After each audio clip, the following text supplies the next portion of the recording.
Hi kids, are we live? Hello? Are we live? Are we live?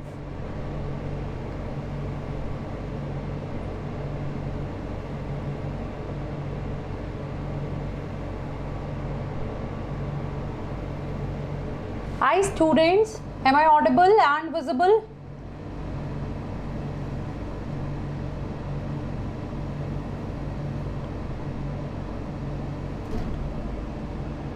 Hi everyone, am I audible and visible? Hi. Kids, please let me know, am I audible and visible to you all? Good evening, welcome to Unacademy NEET English, and today we are going to finish cell cycle and cell division. So it's a one shot in which we will complete this entire chapter, and this chapter is very important chapter. Bache, you guys can expect 2 to 3 questions directly from this chapter, right? And moreover, this chapter is important to understand the human reproduction chapter as well. So if you want to master the topics like gametogenesis and all, of course you really need to do that. Okay, so you should know about this chapter. Done? Okay, so quickly hit the like button and share the video with your friends as well, bache. Right, invite other students to let's make the life count above 100. What say? Right, the chapter is very important, so let's make the life count above 100. What say, guys? Right, then we are going to start this wonderful session, and here you guys can see on screen, right, bache, these are the different stages of the cell cycle and division. These are the different stages of the mitosis, right, under the microscope. Under the microscope, when you people make the slides, okay, when you people make the slides, when you want to check the cell division, right, so the chromosomes, they are going to appear like this. These are the stages that you people will see under the microscope. Clear, bache? Under the microscope. So this is what we are going to master today, that is your cell cycle and cell division. So are you people excited for the session? Yes. Are you people excited for the session? Tell me quickly. Yes. So can we start? Everyone, can we start? Tell me quickly, can we start?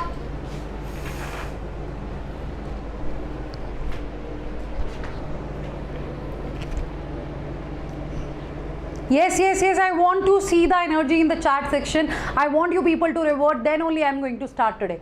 Quick everyone. Done? So can we start, and we'll finish it very quickly, and you know that this chapter is not very lengthy and it is very interesting, so you are going to love it. And before that, let me tell you one thing, bache. I hope you guys are aware that we have launched the All India Test Series for you. Are you aware of it? We have launched the All India Test Series for all of you. So what do you have to do? See, although today your Wazeem sir, fine, so today your Wazeem sir is going to take one lecture. He will explain everything to you, but you can check any video, and if you will click on the description, if you will click here, if you will see the description box, All India Mock Test for NEET 2024, there is the link. You need to click there, bache. You need to add your number, write your email ID, and you guys can get this test series at a price of 1499. Okay, right? And the syllabus here is too amazing, right? Basically all the syllabus will be covered here, bache, in this test series. And moreover, right, the sequence is very good questions are there. We all have created these questions. They are NCERT based, and they will help you out for the quick revision as well, right? So be the part of this test series, because in detail you guys will get the discussions as well. 20+ tests will be provided to you, and first test is there on this Sunday. From this Sunday we are going to start this test series. So this Sunday on 16th of July, you guys will get your first test. Okay, you people are going to get your first test. Done, bache? Done? And yes, if you want to join the NEET Energize batch or NEET Avengers batch, right, you guys still can join it. You just need to click the link here. Fine. Again, add your number, add your email ID. Coupon code is already applied, and you will get this batch at a price of 14,999. And let me tell you, students, from 1st of August I am going to start plant physiology there, right?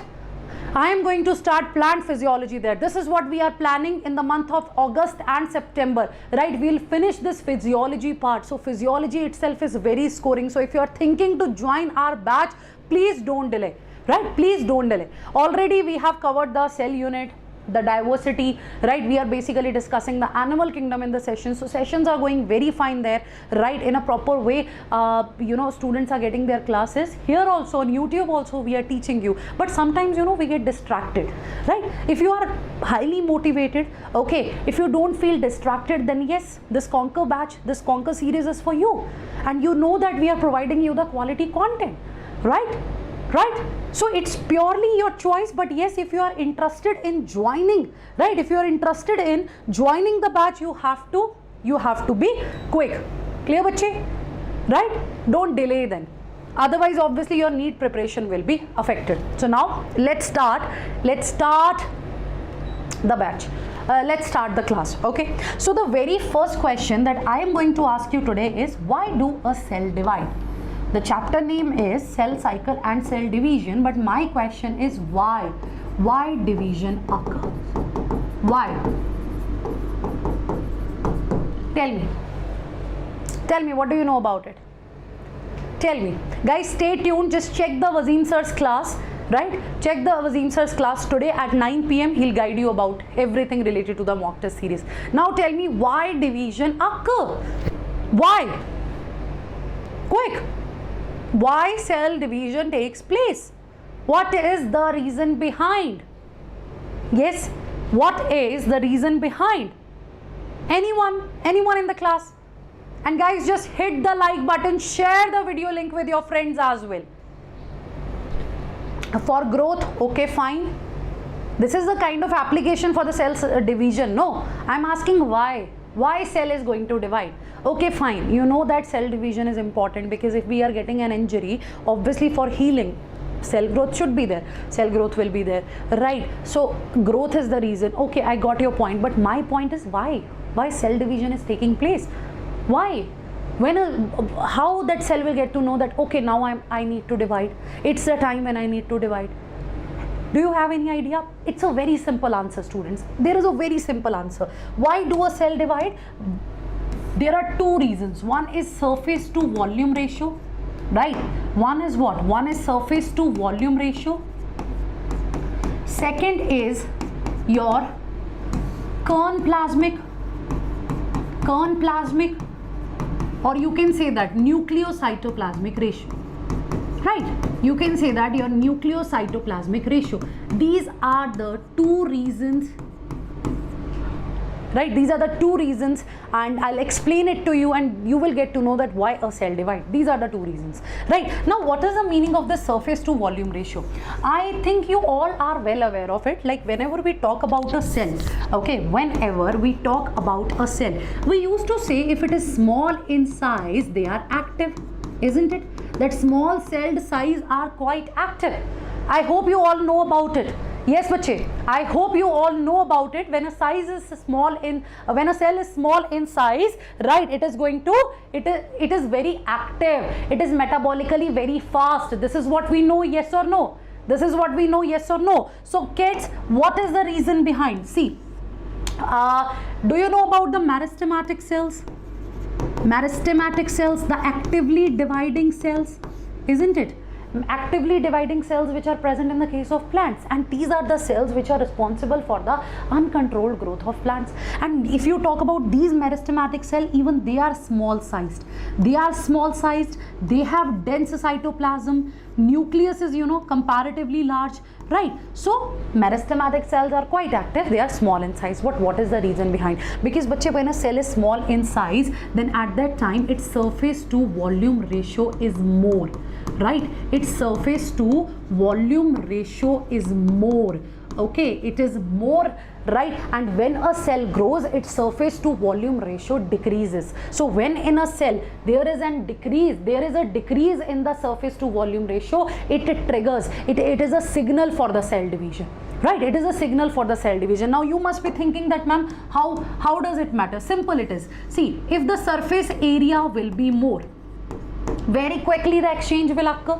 Very quickly the exchange will occur in the with the surrounding. You know that a cell, right? Obviously a cell, right? It will exchange the material with its surrounding. It is dependent on other things as well, and this is how the system works, isn't it? This is how the system works. So what is going to happen here, bache? When a cell is small in size, its surface area is more, right? Its surface area is more, its volume is less. That is why surface area to volume ratio is more. So very quickly the exchange will occur, right? Very quickly the exchange will occur, right? So when the cell will increase, its volume will become more, right? So when it is small, surface to volume ratio is high, right? And when the cell will become large size, what is going to happen? The volume will increase and comparatively surface area will be less. So exchange will not be quick. Okay, so obviously it is going to affect the metabolism. So it is also a signal that now it's the time I should divide, right? Cell will get the signal. Clear, bache? Clear, bache? Second is what? Second is kern plasmic ratio or nuclear to cytoplasmic ratio. When a cell is small in size, its nucleus is large in size in comparison to the cytoplasm, right? Basically in a small sized cell, right? In a small sized cell, the nucleus is large, right? In comparison to the cytoplasm in the surrounding. Okay, in comparison to the cytoplasm in the surrounding. Now when you see a large sized cell, okay, the nucleus will attain the same size, but here you know the cytoplasmic growth is there, right? Here you know the cytoplasmic growth is there. Let's just have a look. Here the cytoplasm is not that much, but here the cytoplasmic growth is there, right? So what is going to happen at that time? Obviously the information, the genetic information here, all that proteins which are present here, they are not able to, they are not able to manage all the function of a cell efficiently. Okay, efficiently, right, bache? Right, bache? So obviously when nuclear to cytoplasmic ratio it gets affected, when nuclear to cytoplasmic ratio it decreases, then obviously it is also a signal that now it's the time a cell should divide. So these are the reasons behind the cell division. Okay, you know the process, you know mitosis, you know meiosis, but when you don't know that, okay, that is why a cell is dividing, it means you're not studying properly, you're not revising properly. Okay, your concepts are not clear to you. Where am bache, ma'am, how much syllabus is over in physics in energized batch? Bache, where am, obviously I'm not the physics teacher, I'm not the right person to comment, right? But Shreyas sir can help you out. Okay, you can just drop a comment, I will answer it. Okay, I'll ask Shreyas sir, he'll answer it, or I'll answer it. Don't worry about that. Right, so these 2 points clear? Yes, everyone, these 2 points clear, or still if there is any doubt, to do let me know. Yes, if there is any doubt, do let me know. One is kern plasmic, another is nucleocytoplasmic ratio, right? So in a small sized cell, cytoplasmic ratio is high, right? Here in a small sized cell, nucleocytoplasmic ratio is high, and in a large sized cell it is going to be low. That is why it is dividing. Clear, mera bacha? Okay, fine, done. So now what are we going to study here in the cell division? But we need to understand the cell cycle first. What we need to understand first? We need to understand the cell cycle first. Now I'll tell you, some general facts. When a cell is growing in its lifetime, cytoplasmic growth will always be there. Just keep it in your head, bacho. Keep it in your head. When you talk about a cell, right? In a cell, when it is growing, you will see the continuous cytoplasmic growth is there for sure, right? Cytoplasmic growth is continuous. Let me write it here. Okay, the cytoplasmic growth is continuous, isn't it? Continuously a cytoplasm will grow. Continuously the cytoplasm will grow, the cell size will increase. But when you talk about the DNA replication here, you know not DNA, the genetic material, DNA replication will occur only in a specific stage.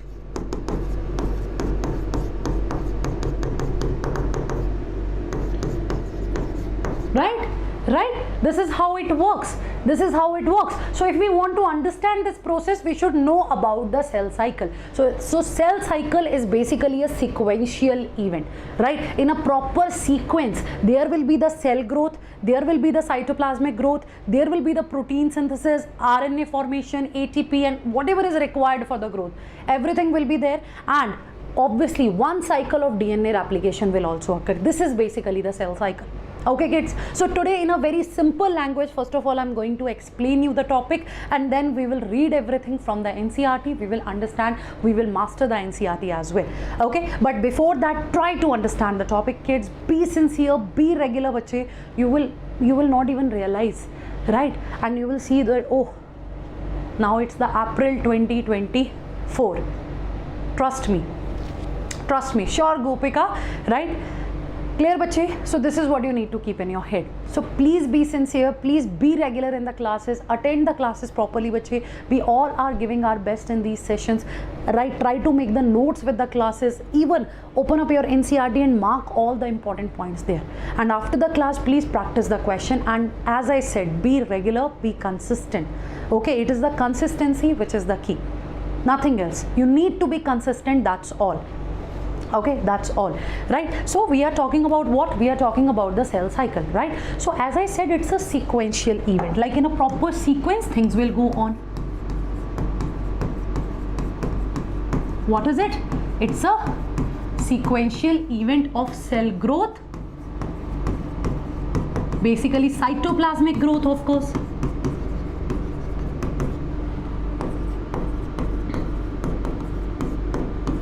DNA replication,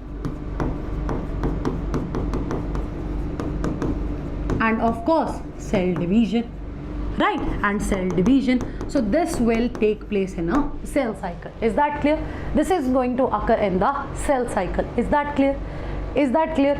Okay. Now in the cell cycle, there are two phases that we need to study. Okay, in the cell cycle there are two phases that we need to study.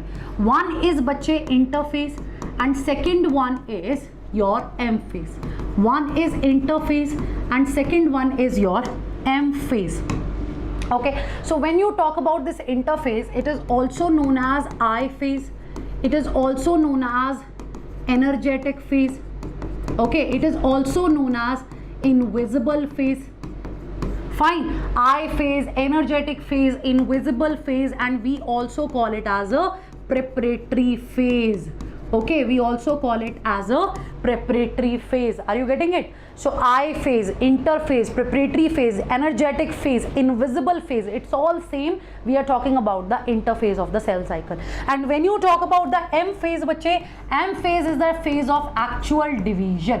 Right, actual cell division occurs in this particular phase. So M here, as of now, M here is what? It is mitosis, right? M here is what? It is mitosis. Clear bache?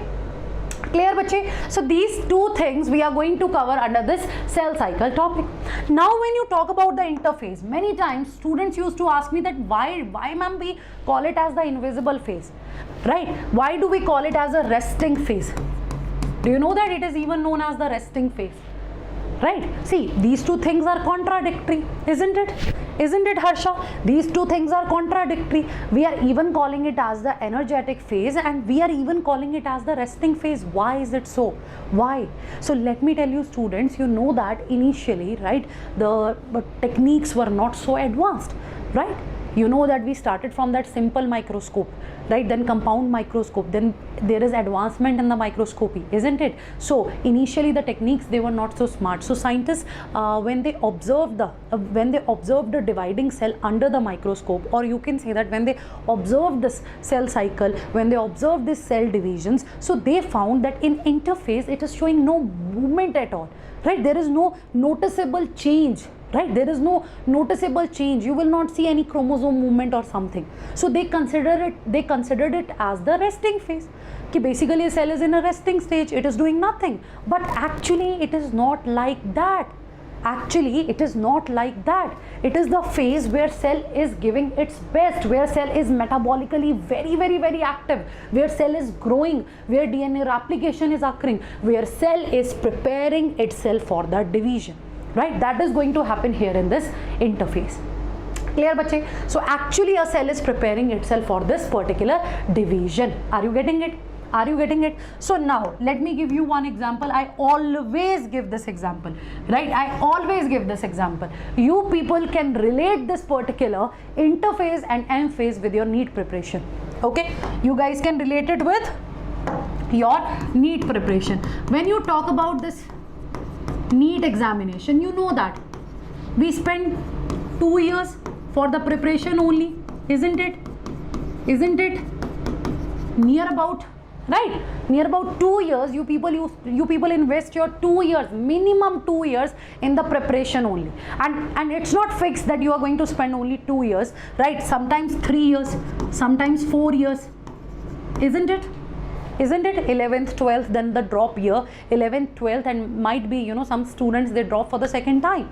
So basically you people are going to invest your 4 years. And why? Because you want to qualify the NEET examination, and that NEET examination is just for 3 hours 20 minutes, right?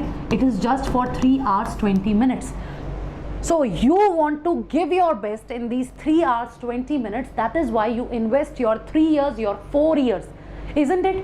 Isn't it? And in this preparatory phase, obviously, as per other people, even as per your family, you are doing nothing, you are just preparing, isn't it? It's like that. As per your family as well, what will they say? If someone will ask them that what your child is doing, they'll be like, he or she is just preparing, right? He or she is just studying, they're just completing their syllabus, they're doing nothing, they don't get up early in the morning, late night they study and doing nothing, just completing the syllabus, just reading the NCERT. But you know that in that particular phase, how active you are, right? You are under stress as well, because you want to make sure that you complete your syllabus properly, you revise properly, you practice MCQs, isn't it? Isn't it? So for other people, you are doing nothing, you are just preparing for the examination, but you know that. But you know that when it comes to you, you are just giving your best in that preparatory phase, right? Just to make sure that there should be no error in this in this examination. So for you people, your preparatory phase is the interphase, and that examination is the M phase, the actual division phase, right? Same is the case here. So in the interphase, the cell is metabolically very active. It will prepare itself for this division. It will acquire everything important for this division phase, right? Because in division there should be no error at all, right? There should be no error at all. Are you getting my point? Are you getting my point? So this is what interphase is, and in interphase there is G1 phase, there is S phase, and there is G2 phase. What do we have in this interphase? G1 phase, S phase, G2 phase. G1 phase, S phase, G2 phase. This is what we have in this interphase. Now when you talk about the G1 phase, bache, it's the gap 1 phase. It is also known as gap 1 phase. What is it, Shri Harsha? It is also known as gap 1 phase. You can also call it as growth 1 phase, your first growth phase, right? You can also call it as first growth phase, right? And even it is also known as post mitotic phase. This is important, bache. It is also known as post mitotic phase. What is it, bache? It is also known as post mitotic phase. Now let's talk about the G2 phase. It's gap 2 phase. It's also known as gap 2 phase. It is also known as second growth phase. Okay, second growth phase. And it is also known as pre-mitotic phase or pre-mitotic gap phase. Okay, okay. Sorry, done.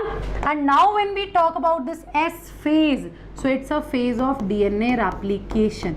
It is a phase where your DNA will get replicated, it will get duplicated, and even the centriole duplication will occur here. What will occur here? The centriole duplication will occur here. Clear, bache? In this S phase, this is what you need to remember. Clear? This is what you people need to remember. Now see, even while explaining you the cell cycle, I told you continuous cytoplasmic growth will be there, DNA replication will be there, cell division will be there. That's what I said. That's what I said when we talk about the cell cycle. So this is how we divide it. So initially there will be the cytoplasmic growth, there will be the protein synthesis, RNA synthesis. Here, this is the only phase of the interphase where DNA replication will occur. Just keep it in your head, right? DNA replication will take place only in the S phase, not in G2, not in G1 phase. That's something very important. So cytoplasmic growth will be there for sure. Cytoplasmic growth will be there for sure, right? But when it comes to the DNA replication, it is restricted to this particular stage. Okay, then comes the G2 phase. So this is what interphase is. And now when you talk about the M phase, actual division phase, so it is divided into two parts. First is karyokinesis, that is your nuclear division. Second is cytokinesis, that is your cytoplasmic division, right? Karyokinesis and cytokinesis is there. Clear, bache? Clear? Yes or no? Is that clear? Yes or no? So now let's talk about this interphase, right? Let's talk about this resting phase. Done? It's important. Mark my words. It's important. Now, as per NCERT, interphase is a phase in between two successive M phase. As per NCERT, interphase is a phase in between two successive means one after another, in between two successive M phases. It's very simple. Like let's say the cell has divided. After division, obviously there will be the interphase, right? There will be the interphase, and again there will be the cell division, isn't it? There will be that M phase, isn't it? Yes or no? Yes or no? That is going to happen here, right? So of course, so can I write it like this? Right? This is from NCERT itself, bache. Can I write it like this? That I phase is a phase. I phase is present in between two successive M phases, right? Interphase is present in between two successive M phases. Yes or no? Interphase is present in between two successive M phases. Is that clear? Yes or no? Is that clear? So already you know that in the interphase there is G1, there is S, there is G2. So of course, can we call it as post-mitotic phase? Many times students, they get confused here that how G1 is the post-mitotic phase. Now I hope you guys can understand. So G1, gap 1 phase. G1, gap 1 phase. So after M phase, we have this G1 phase. So of course we can call it as post-mitotic phase. Isn't it, bache? We can call it as post-mitotic phase. And when it is the G2, it is the pre-mitotic phase. What is it? It is the pre-mitotic phase. Is that clear? Yes, bache. Is that clear? And can we say that G1 is a phase in between cell division and DNA replication? Yes or no? Can I say that it is a phase in between cell division and DNA replication? In between cell division and DNA replication. See, M phase, cell division. S phase, DNA replication. So can I say that it's a phase in between the cell division and DNA replication? Tell me quickly.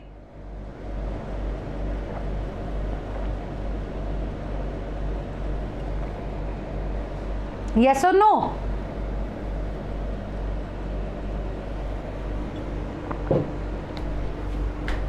Yes or no? Quick. है ना? Okay, so now what do we have in this interphase? Let's discuss it, right, bache? And then we will read it from NCERT as well. So in detail we will also understand the NCERT in every lecture. So the first one is, as I said, G1 phase, growth 1 phase, right? So bache, it is the most variable phase. What is it? It is the most variable phase. Can you explain it to me, that what is the meaning of this particular line, that it is the most variable phase?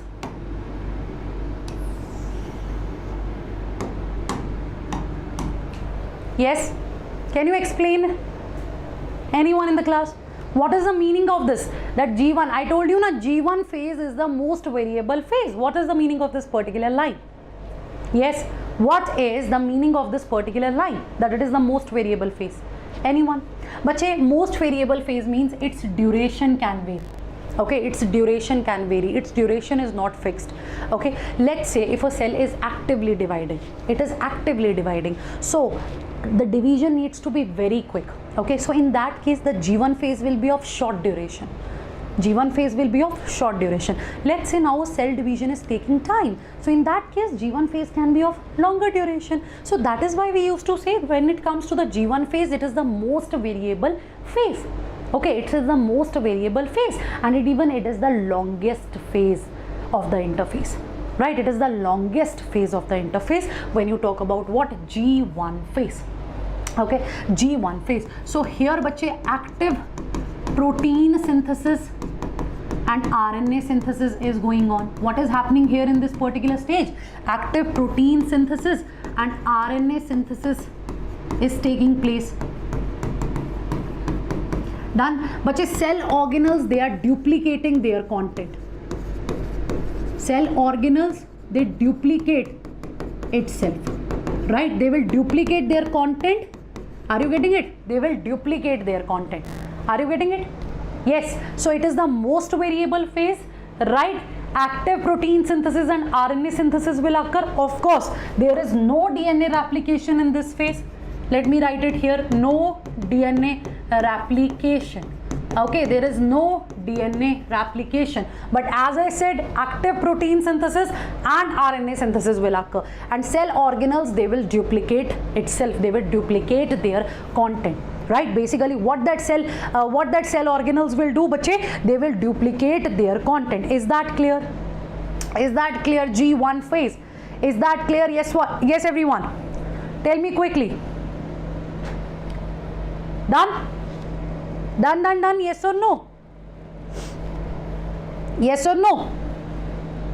So cell organelles, they are duplicating their content. I am saying that duplicating itself, basically they are duplicating their content so that during cell division they can, equally it can get divided to both the daughter cells. So cell organelles, they duplicate their content. That will be better. Done, bache? Right? So even because this G1 phase is taking place before DNA replication, obviously I can also call it as pre-DNA synthesis phase. Isn't it? I can also call it as pre-DNA synthesis phase. Yes or no? I can also call it as pre-DNA synthesis phase.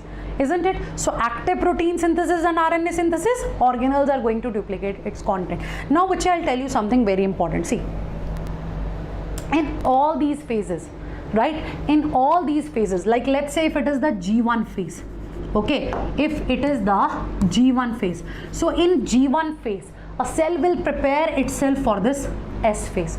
In this S phase, the cell will prepare itself for the G2 phase. In the G2 phase, the cell is going to prepare itself for the M phase. That is how it works. Okay? That is how it works. Clear, bache? In G1 phase, cell will grow in such a way that whatever is required in S phase, it will synthesize it here. In S phase, the cell will replicate in this way that whatever is required for G2 phase, it will form it, right? And in G2 phase, cell will make sure that whatever is required for the cell division, I'm ready with that, right? This is how it works. So now, I told you that after G1 phase, there is the S phase. So obviously, in S phase, there is the DNA replication. There is the DNA replication. So in this phase itself, in G1 phase itself, you know the nucleotide synthesis, right? ATP, even you know that na, enzymes are mostly proteins, so amino acids are also required. Amino acids, etc., they'll be synthesized. Okay, they'll be synthesized. Is that clear? They'll be synthesized. So this is the G1 phase. So please note down, bache, G1 phase. In G1 phase, maximum cell growth occurs.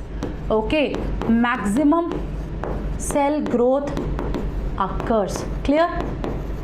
Clear? This is what the G1 phase is. Done, bache? So any doubt here? Any doubt here? Now next is what? Next is your S phase. Okay, next is your S phase. So S phase is your DNA synthesis phase. S means synthesis. So DNA synthesis occurs here. Okay, DNA synthesis occurs here. What is going to happen here? DNA synthesis will occur, DNA duplication will occur, right bache? So this is the only stage in interphase where the DNA replication will occur. Now what you need to understand here, see, when we talk about DNA synthesis, we know that it is semi-conservative in nature, isn't it? Ultimately it is semi-conservative in nature. If you know about it, well and good. If don't worry, I'm going to start the genetics as well. Okay, so what I just said, that DNA synthesis is what? It is semi-conservative in nature. Like this is the parent DNA, this parent DNA will open up, complementary to it new bases, new DNA strand will be synthesized. Okay, new DNA strand will be synthesized. Are you getting my point? Are you getting my point? So ultimately here in this phase, DNA duplication is going to occur. Now let's assume okay, before that, DNA synthesis occurs here. Write down these lines. DNA content will get duplicated. DNA content will get duplicated, but this line is very important, but chromosome number remains same. But chromosome number remains same. There will be no change in the chromosome number. Right, there will be no change in the chromosome number. Let me explain you how. So let's say when a cell, the cell is growing. In this cell, the DNA amount is 100 picogram. Just assume it. Okay, just assume it that initially the cell is having the DNA content of 100 picogram. Even in G1 phase, it will be having 100 picogram. Then after S phase, what is going to happen, bache? After S phase, the DNA content will get doubled. 100 will become 200, right? 100 will become 200 even after G2 phase. Even after G2 phase, this DNA content will remain doubled, that is 100 picogram.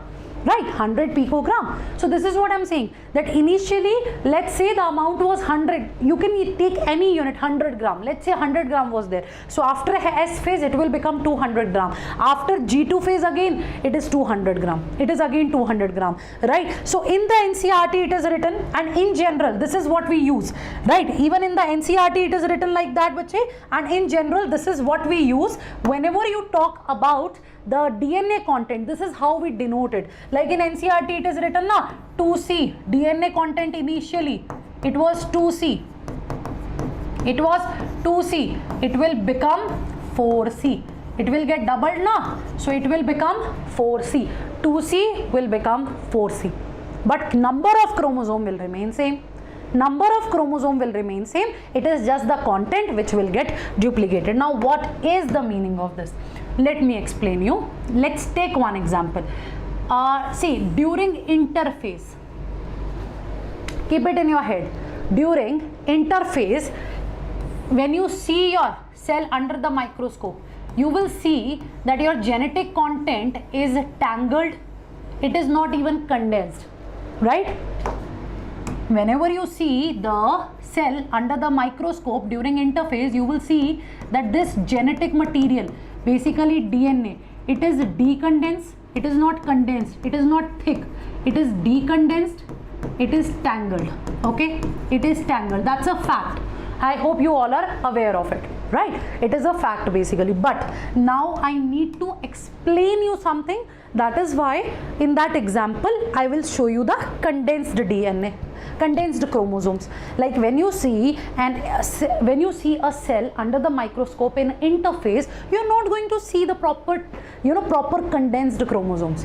You people are not going to see the proper condensed chromosome, right? And what you people are going to see, what you people will see, you will see thread-like structures which are tangled, which are decondensed, right? Which are decondensed. Now what's the point here? The point here is, now I need to explain you this. See, what is it? Is it a chromosome or a chromatid?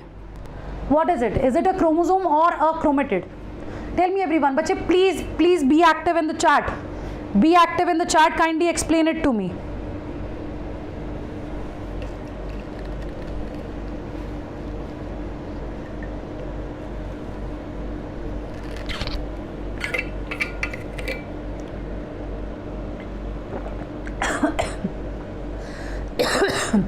What is it? Is it a chromatid or chromosome?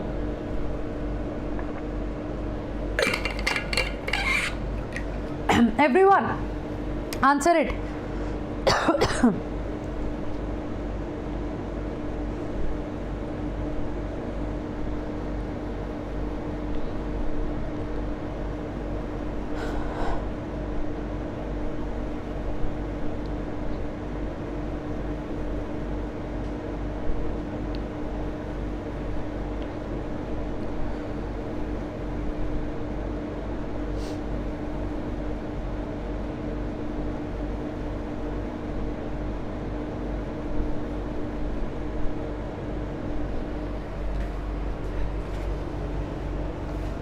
No, it is not chromatid, बच्चे. Even it is a chromosome. It is not a chromatid, even it is a chromosome. That is the mistake that you people make. See, this part is the centromere, isn't it? This part is the centromere. It is also a chromosome.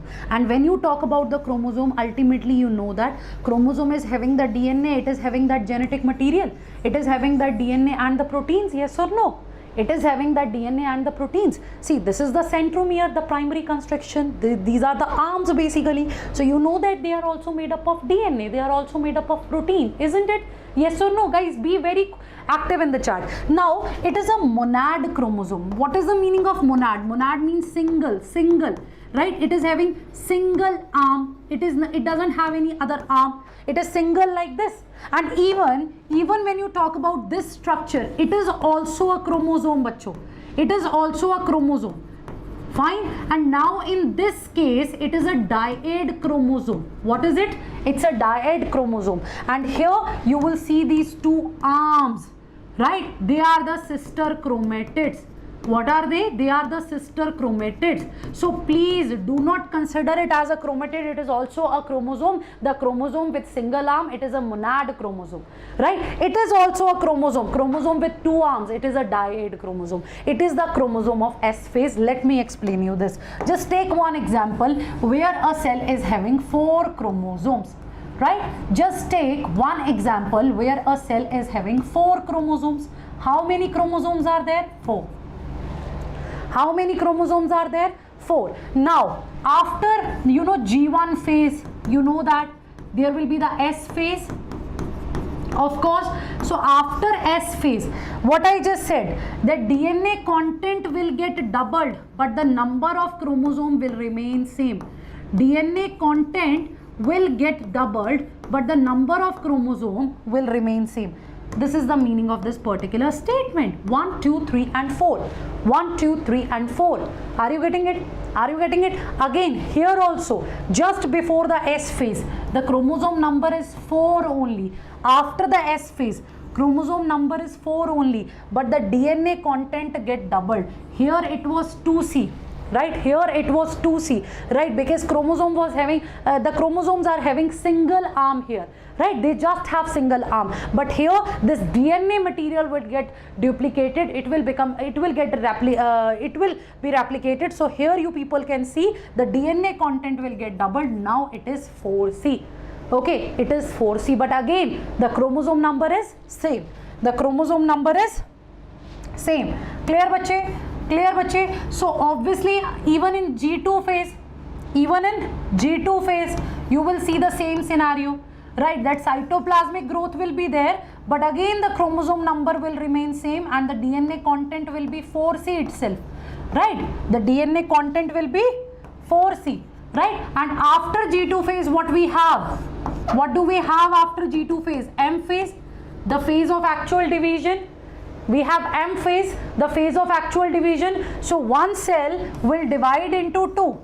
One cell will divide into 2. So again, after division, each daughter cell will have same number of chromosome if it is mitosis. 4 chromosome here, 4 chromosome here. And then here the DNA content will become 2C and 2C again. So that is the meaning, right? That is the point here. Now I hope the concept is clear. So initially 4 chromosome, after G1 phase is just the cytoplasmic growth, then S phase will occur. So in S phase, what is going to happen, bache? What is going to happen in S phase? In S phase, the DNA content will get duplicated. So 2 arms will be there. You will have 8 chromosome, but the chromosome number is same. It is just the DNA content. Even after the G2, the same scenario is there. It is just the cytoplasmic growth. So after G2, there will be the M phase. Again, the cell will divide into 2 daughter cells, and here you will see 1, 2, 3, 4 chromosome and 1, 2, 3, 4 chromosome. So that is how the chromosome will divide equally, and it will become 2C, 2C. Clear बच्चे? It will become 2C, 2C. Clear बच्चे? Yes? Is that clear? Done? Sure? Sure? So now any doubt here? Any doubt here in S phase? So remember, in the S phase, the centriole duplication will also occur. Right? Centriole duplication occurs in S phase. Done bache? It is also a question. It's also a repeated PYQ. Centriole duplication will also occur there. Done? Done. So this is the S phase, and here you have the centriole duplication. So along with centriole duplication in S phase, you will see that histone and non-histone protein will also synthesize. Some histones and non-histone protein synthesis occur. Okay, you know na histone proteins.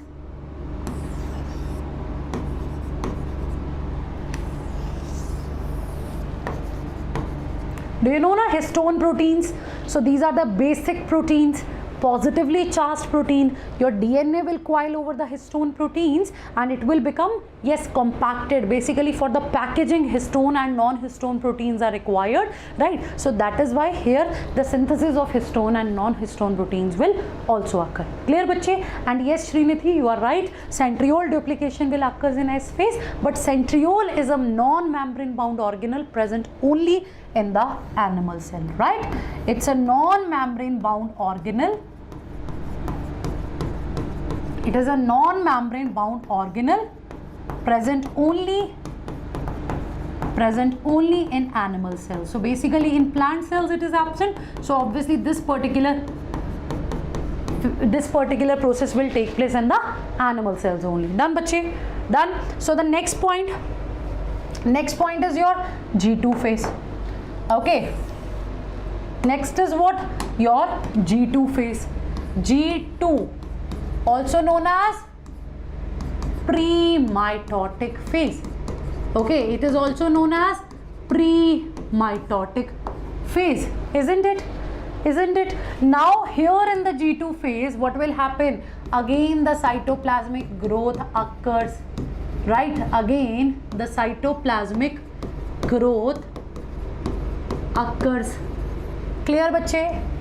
Clear bache? So again the RNA and protein synthesis occurs.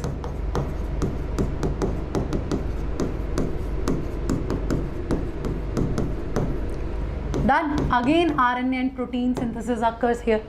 Done bache? So in the G2 phase, even the tubulin protein, do you know about the tubulin protein? Tubulin protein, which is important for the formation of microtubules. Do you know tubulin protein? Tubulin, it will form microtubules, and that microtubules are important for the spindle assembly. They are important for the spindle apparatus. Okay, okay. So here tubulin proteins synthesized. Clear? Done bache?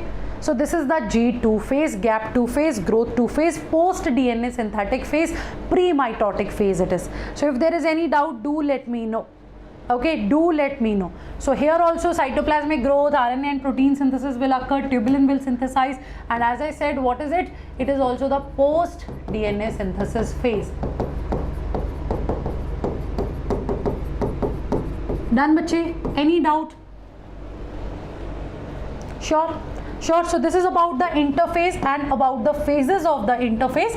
Now bache, there is one more phase that is known as G0 phase. Right? There is one more phase which is known as G0 phase. So do you know about the G0 phase? Yes. Do you know about the G0 phase? Yes, kids. What is the G0 phase? So no doubt we have these three substages, we have these three phases, G1S and the G1S and the G2. So we have one more phase, that is G0 phase. G0 phase, it is also known as cell arrest stage. Okay, right, it is also known as quiescent stage.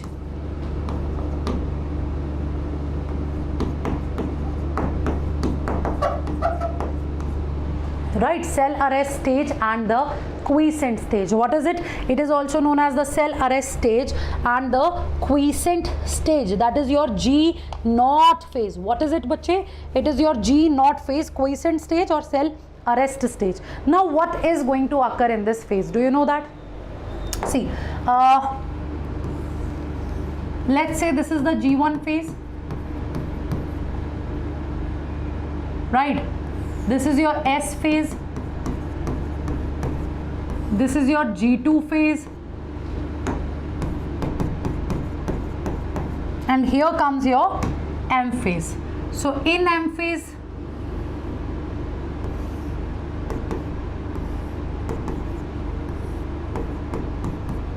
done. So this one is your M phase.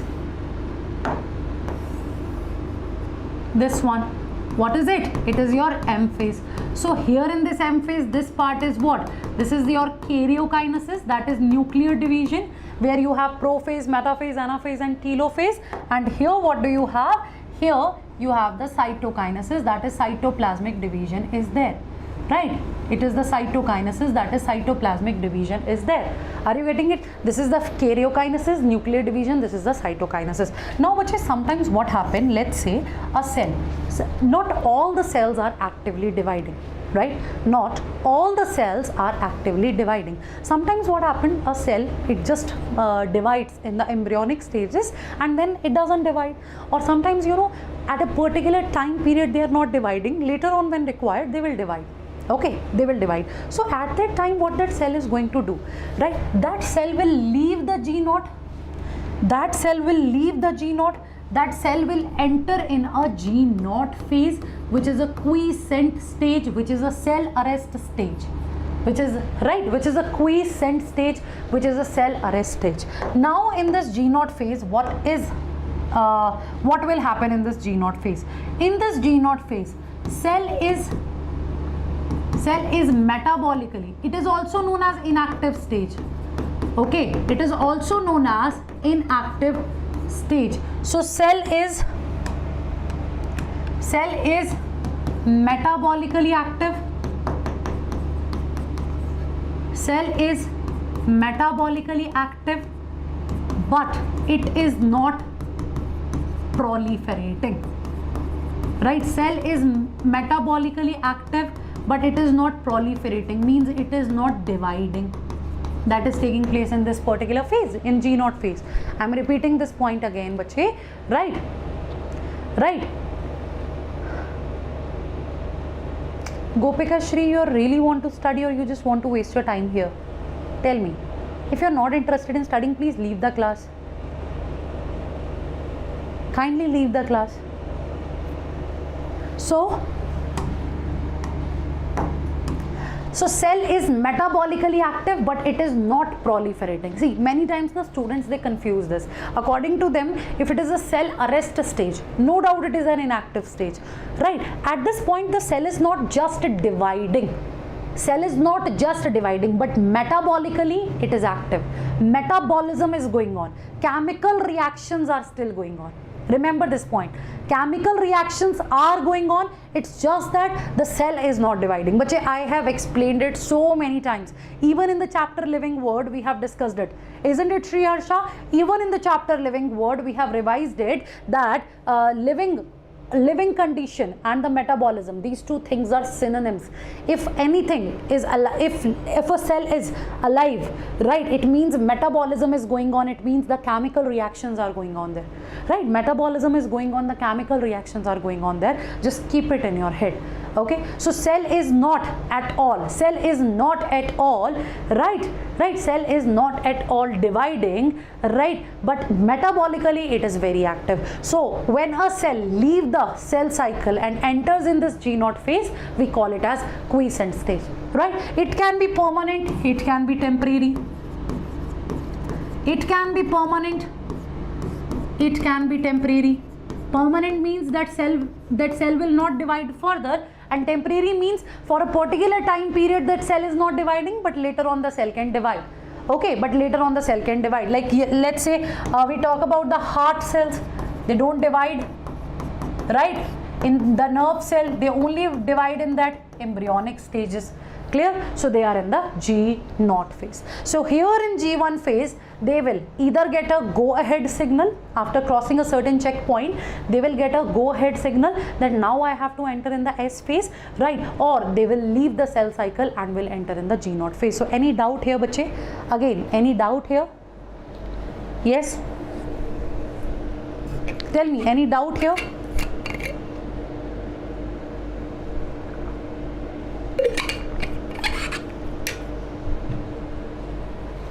Sure. So this is the G0 phase, and this is all about this interphase. Okay, this is all about these interphase. So bache, one more topic is there, that is checkpoints, but this topic is not given in NCERT, but it is important for NEET. Right, this particular topic is not given in NCERT, but it is important for NEET. That is the checkpoints. That is the cell checkpoint. Clear, bache? That is the cell checkpoint. Bache, see, any body cell can be in the temporary G0 phase, right, when it is not actively dividing, where it is not required. Like now, let's say when you talk about your stomach cells, right, in the stomach lining, you know that acid secretion is there, HCl is there. So that stomach lining will obviously, that stomach cells will divide very quickly. They will divide very quickly, right? And but if you talk about other organs where you know the cell damage is not that frequent, so obviously they will be in the temporary G0 phase. So when they are not dividing, right, so they are where are they? They are in the temporary stage. Clear, bache? They are in the temporary G0 phase, right? So next is what? Next is the checkpoints, the cell checkpoints. See, you know that when there is the uncontrolled cell division, what is it? It can result in cancer. Yes or no? Yes or no? Cell division should be proper. If it is uncontrolled, if abnormally cells are dividing, they are just dividing, so it can result in, right? It can result in, yes, tell me, it can result in cancer. It can result in that cancerous growth, it can result in tumor. Okay, so cell division need to be controlled. And if you talk about our body is having a mechanism, proper mechanism, right? Like in the cells, you know about the lysosome, the suicidal bags, isn't it? In our body, in our cell, you know about the lysosomes, you know about the suicidal bags, right? So if even a cell is not working properly, even if the organelles are not working properly, we have the mechanism, we have an organelle which can destroy it, right? So obviously imagine our body, imagine about your body. So body is having so many mechanisms by which, you know, they are destroying, right? By which they are doing what? They are just destroying. They are just destroying the, like they are taking care of our body, right? Immune cells are there, some other mechanisms are there which will even make sure that cell division is proper, this process is proper, that process is proper. Like in the body, we also talk about the feedback inhibition.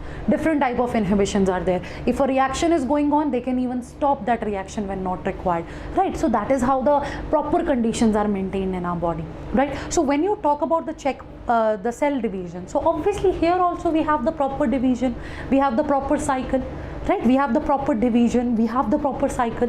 So here there are some checkpoints which will make sure an error-free division, which makes sure that cell is, you know, the DNA is replicating properly, the things are going fine, right? The things are going fine. Are you getting it? Are you getting it? Yes or no? Yes or no? Are you getting it? Okay, so when you talk about the cell checkpoint, so the first checkpoint, and obviously it's a major checkpoint, right? The first checkpoint, and it's a major checkpoint, that will be in your G1 phase. That is going to be in your G1 phase. Like G1 phase, here it is having a restriction point. In the G1 phase, here there is one restriction point. It is also known as start point. Like in different organisms, it is having different names. Okay, in different organisms, right, it is having different names. So restriction point, also known as start point. So it is basically a checkpoint. It is responsible for G1 to S transition, right? If a cell will cross this restriction point, if a cell, it will cross this restriction point, it will enter in the next stage, that is your S phase. And if a cell has crossed this restriction point, right, so it ensured that for sure now it will come, for sure the division occurs, right? For sure it is going to, right, for sure it is going to complete the cell division. Are you getting my point? So this restriction point is a major checkpoint. This restriction point is a major checkpoint. Okay, what is it? They are the major checkpoint. Are you getting it? Yes, bacho, are you getting it? Okay, so restriction point, I'm repeating this again. In some organisms, it is also known as start point. So it is basically the G1 to S transition. It's a major checkpoint. If a cell has crossed this checkpoint, for sure it is going for the S phase. Okay, for sure it is going for the S phase. For sure it will complete its division. It will complete its replication. It will complete its division. Now next is the G2 phase. Now bache, one more checkpoint is there. That is your G2 to M. Okay, that is your G2 to M checkpoint. And it is basically responsible for G2 to M transition. It is MPF basically. What is it? It is MPF, that is maturation promotion factor or maturation promoting factor. Right? It's a minor checkpoint. It is a minor checkpoint. Right, it is a minor checkpoint. Actually what is happening here, right, actually what is happening, see, MPF, maturation promotion factor. Now this checkpoint will make sure that DNA replication is proper, there is no error in the DNA replication. Although bache, when you talk about the mechanism of DNA replication, it is itself having proofreading, right, it is itself having proofreading. Okay, but again, this checkpoint will make sure that DNA, they are divided. DNA is divided properly, because if there is any error in the DNA replication, it can even result in mutations. It can even result in some abnormalities, right? It can even result in abnormalities. Clear, bache? So this is what these checkpoints need to take care, right? So when DNA replication is proper, when everything is fine, so it will be like now it's the time, now the cell can divide. Now it's the time the cell can divide. Clear? This is how it works. So these checkpoints are very important, right? These checkpoints are very important. Now you must be thinking that, ma'am, what do we have here as checkpoints, isn't it? Like see, you know about the police, right? So obviously traffic police, basically what they used to do, they make sure, right, they make sure that the vehicle, they should not jump the traffic lights, they should not break the rules. Okay, sometimes you know that certain barriers are there, they used to check each and everything required, isn't it? This is how it works. So now in our body also, right, now in our body also things like that are present. But that traffic police kind of thing is your cyclins and your CDKs. What is it? Your cyclins and your CDKs.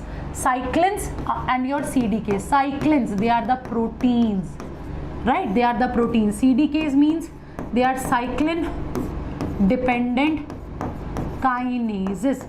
What are they? They are cyclin dependent kinases. What are they? They are cyclin dependent kinases. Actually in our body we have certain proteins and certain enzymes, kinases. Of course, if the word is kinases, It is related to the phosphorylation, right? It is related to the phosphorylation, isn't it?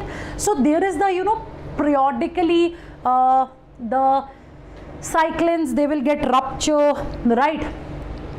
Their breakdown will occur, and the activation of other part is there. So basically that is a separate mechanism. We don't require it for understanding the cell cycle which is given in NCERT, right? So that is why I will not explain it in detail, but this is what you people need to take care. Cyclins, they are the proteins, and these enzymes, CDKs, these are the enzymes. So these are cyclin dependent kinases. So obviously they are dependent on these cyclins. So in our body there are different cyclins, there are different CDKs, right? Their combination, their periodic breaking and making will help in checking these steps, these processes which will make this cell cycle and division error free. This is what you people need to take care. Thank you bache Samay, thank you so much, and thank you bache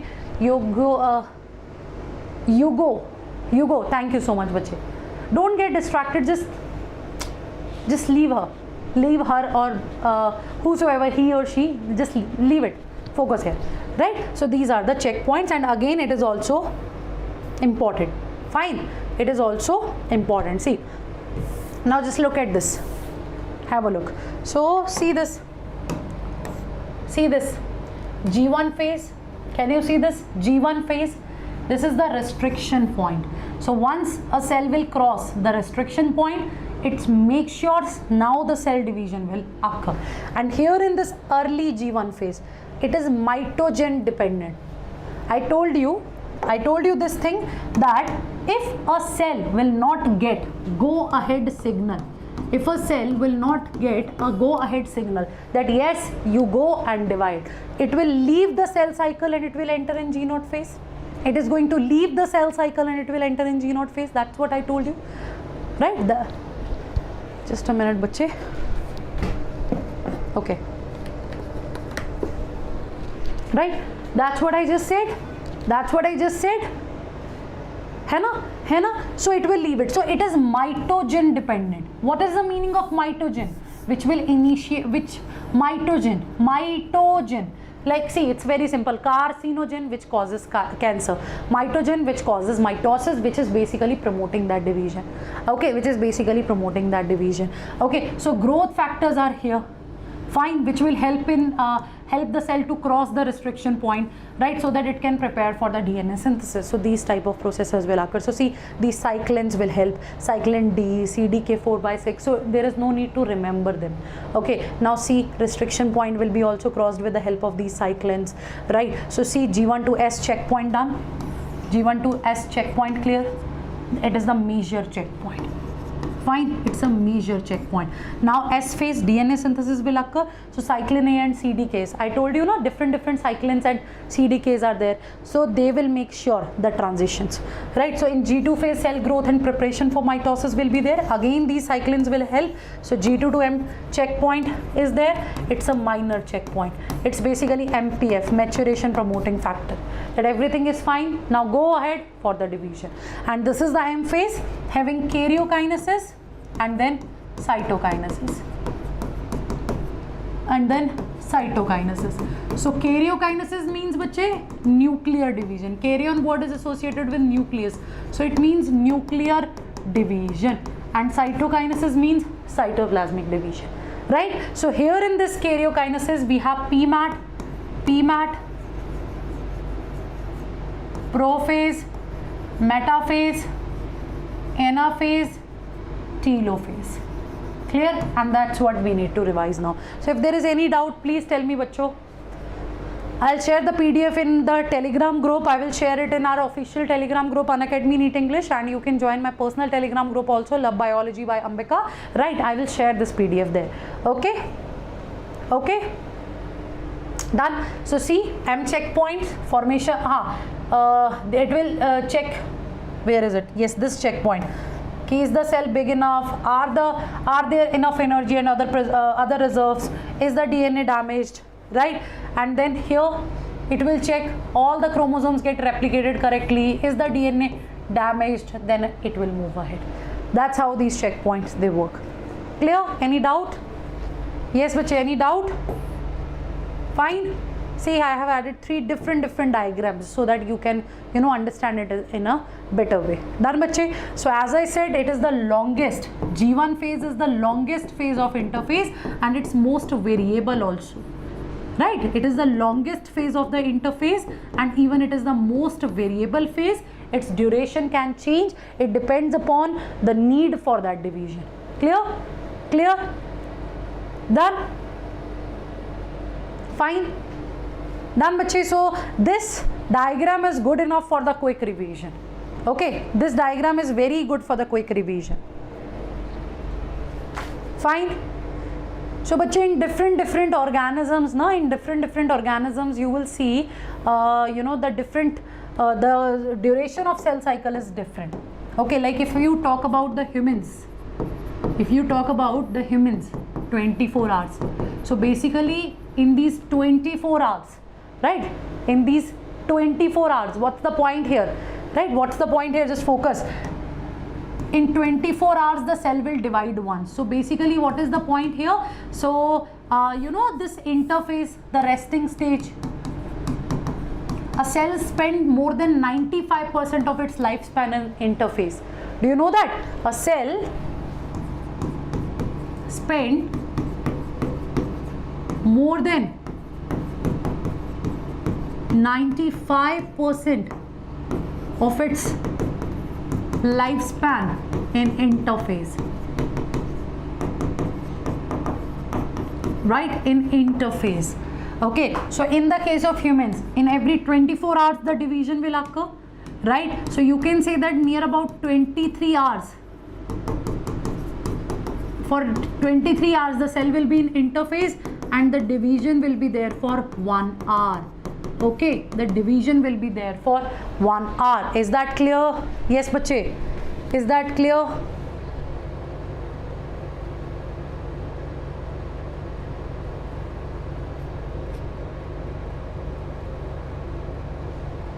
Okay, sure. And yes, you are right, in the case of yeast it will be 90 minutes and in the case of your E. coli, that is bacteria, Escherichia coli, it will be 20 minutes. If there is the, you know, bidirectional DNA replication, then it will be the 20 minutes, otherwise 42. Okay, otherwise 42. Done, bache? Clear?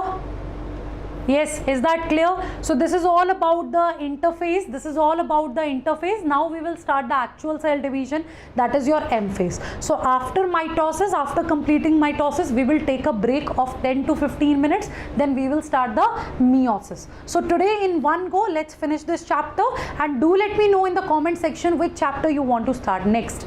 Okay, so hopefully we'll go for biomolecules or for the cell chapter. So as per your demand, we'll start it. Okay, okay, and see again the different stages. Let me explain mitosis, then we will take help from these diagrams. Okay, so now let's revise it from NCERT once. Cell cycle and cell division. So obviously bache, these are the general things that they have given here, that growth and reproduction, they are the characteristics of the cell instead of all living organisms. Obviously they will show the growth, they will show the reproduction. So cells reproduce by dividing into two, with each parent cell giving rise to two daughter cells. This is what we know. You can take the example of any cell, the cell will divide into two. So these two are daughter cells and this will be the parent cell. Right, this will be the parent cell. So these newly formed daughter cells can themselves grow and divide. They will give rise to a new cell population. Right, again there will be the growth, again there will be the division and new population will be there. So it is the progeny. Which word are we using here? Which word are we using here? Progeny. Right, one cell is dividing into two daughter cells. These two daughter cells will also grow and they will also divide. So obviously these are the, this single cell is forming these four cells, right? So it is its generation, the progeny. Okay, generation, the progeny. Is that clear? Is that clear? So cycles of growth and division will allow a single cell to form a structure of millions of cells. So cell division is very important, right? Right? Done, bache? So this is what we will study here. So you know that it is something very important. So during the division of a cell, the DNA replication and cell growth occur. Okay, so cell division, DNA replication, cell growth will occur, and it will occur in a coordinated way, right bache? It will occur in a coordinated way to ensure the proper division and the formation of progeny cell containing intact genomes, right? So genome is basically bache the haploid content of a cell, right? The haploid content of a cell, like you know that in the case of humans we have 46 chromosomes, 23 pairs are there basically, right? What do we have? 23 pairs means 46 chromosomes are there. So that 23 chromosomes can tell you about the, you know, about all the genes which are present in our body, because we have the paired chromosomes, right? We are diploid. So one pair from mother, one pair from father. So total we have 46 chromosomes in each cell of our body, leaving the gametes. In each cell of our body we have the 46 chromosomes, 23 from mother, 23 from father. So together they are making what? 23 pairs. Isn't it? What do we have? We have a pair, isn't it? Yes or no? So in this division we have to make sure everything, the genome, that haploid content of information should be intacted, right? The division should be proper, there should be no errors, otherwise it can result in mutations. Okay bache, right? So sequence of events by which a cell duplicates its genome, it synthesizes the DNA content, the constituent of cell, and eventually divides into two. This is basically the cell cycle. Okay? So always remember, the cytoplasmic growth will always be there in a cell. It is going to be a continuous process, bache, but DNA synthesis will occur only in one specific stage. That's important. Okay? That's very important. So cytoplasmic growth will always be there, but when it comes to the DNA synthesis, it will occur only during one specific stage, and that is your S phase. Clear bache? Clear? And let me tell you once again, kids, right, if you have joined this test series, very good. You want to be the part of our batch, you guys can. But if you cannot afford any batch and you want a proper test series, this test series is for you. The link is given in the description box of this video as well, right? You just need to add your number, your email bache. Coupon code is already applied, and in 1499 rupees you guys will get this test series where 20 plus tests are there, and tests are very good bache. We have designed the questions, it is as per NCERT, very good questions you will get here in these tests. You know, the diagram based questions from biology, assertion, reason, statement based, all type of questions will be there. Okay, all type of questions will be there. So be the part of this. Okay, be the part of this test series, and in detail you will get the solutions. The discussions will be there, bache. Live discussions with your educators will be there. Okay, so be the part of this test series. Clear? Ultimately your revision should be proper. Like here we are saying not division should be proper. So same way your revision should be proper. So you need to practice the question, you need to practice the MCQs. Fine. So today at 9 p.m. Okay, today at 9 p.m. your Wasim sir is going to take the class. He will explain you he'll explain you everything related to this test series. Join the test series, bache. Okay, just join the test series ASAP. Fine. So replicated chromosomes, they are distributed to daughter nuclei. You know that is what division is. So we are done with this interphase and M phase. So M phase represents the phase where actual cell division or mitosis occurs. Clear bache?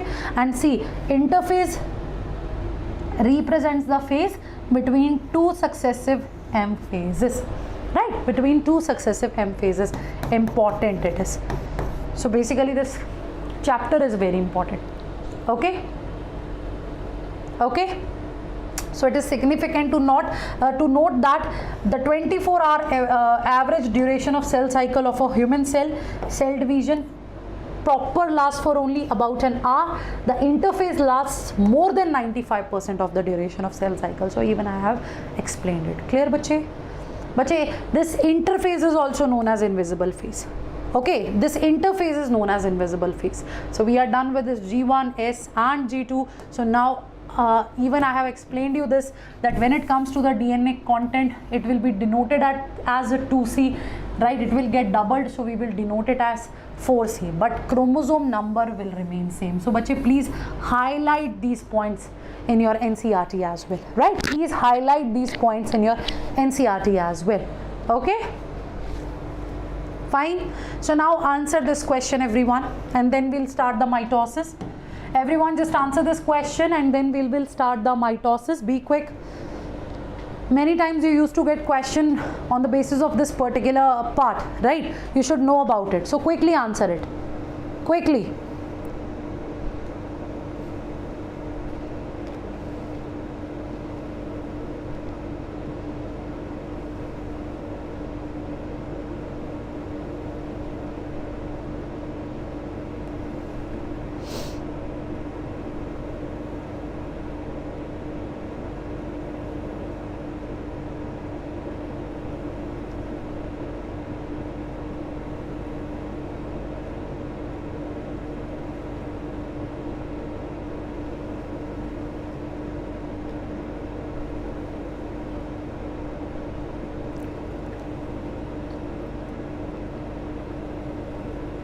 Done, bache? Answer it.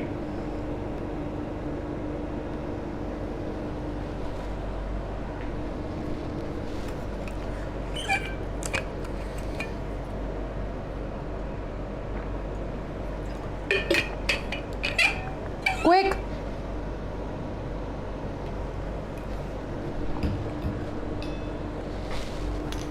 Answer this question, everyone. Please revert in the chat section quickly. How do plants and animals continue to grow all their lives? You know that in the case of plants, what do they have? In the case of plants, they have the meristematic cells. What do they have? They have the meristematic cells, right? Right. And in the case of animals, the growth is not continuous. It is not throughout the life. Right, they will grow only up to a certain age. And in the case of animals, we talk about the stem cells also. These stem cells have the potential to, they can form any organ or any individual. Basically, they can form any part or any organ, right? Stem cells. Now, do all cells in a plant divide all the time? I told you. All cells continue to divide in all plants and animals, I told you. So can you tell the name and location of the tissue having cells that divide all their life in higher plants? So you know that the answer for this is meristematic cells, right? These are the actively dividing cells. So they are present. See, at the shoot tip, even the root tip. Remember, we have shoot apical meristem. Even the root apical meristem is there. Even bache, sometimes in between the permanent tissue, we see some meristematic, right? We see some meristematic tissue. So it is intercalary meristem. It is basically intercalary meristem. Clear, bache? Clear? Done? So do animals have similar meristematic tissues? No, they just have the stem cells only. Okay, they have the stem cells only. Done? Okay, so bache, now tell me, see, if a cell is having 8 chromosomes, if a cell is having 8 chromosomes at the time of in interphase, let's say in the G1 phase, a cell is having 8 chromosomes. So can you tell me the number of chromosomes in G2 phase? Can you tell me the number of chromosomes in G2 phase? Quick, can you tell me the number of chromosomes in G2 phase? Quick.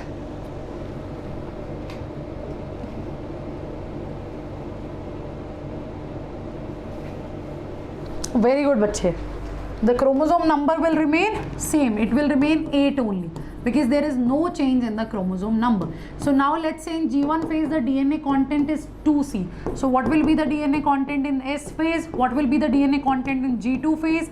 And after M phase in daughter cells, what will be the DNA content? Tell me. So bache, practice as much questions as you can from this particular topic. It's important. It's very important. Okay, it's very important.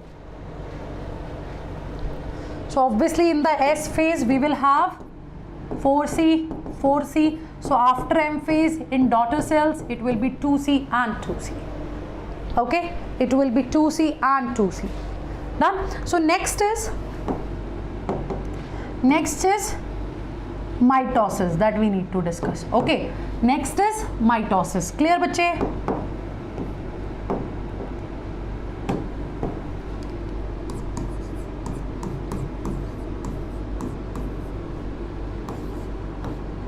Next is mitosis.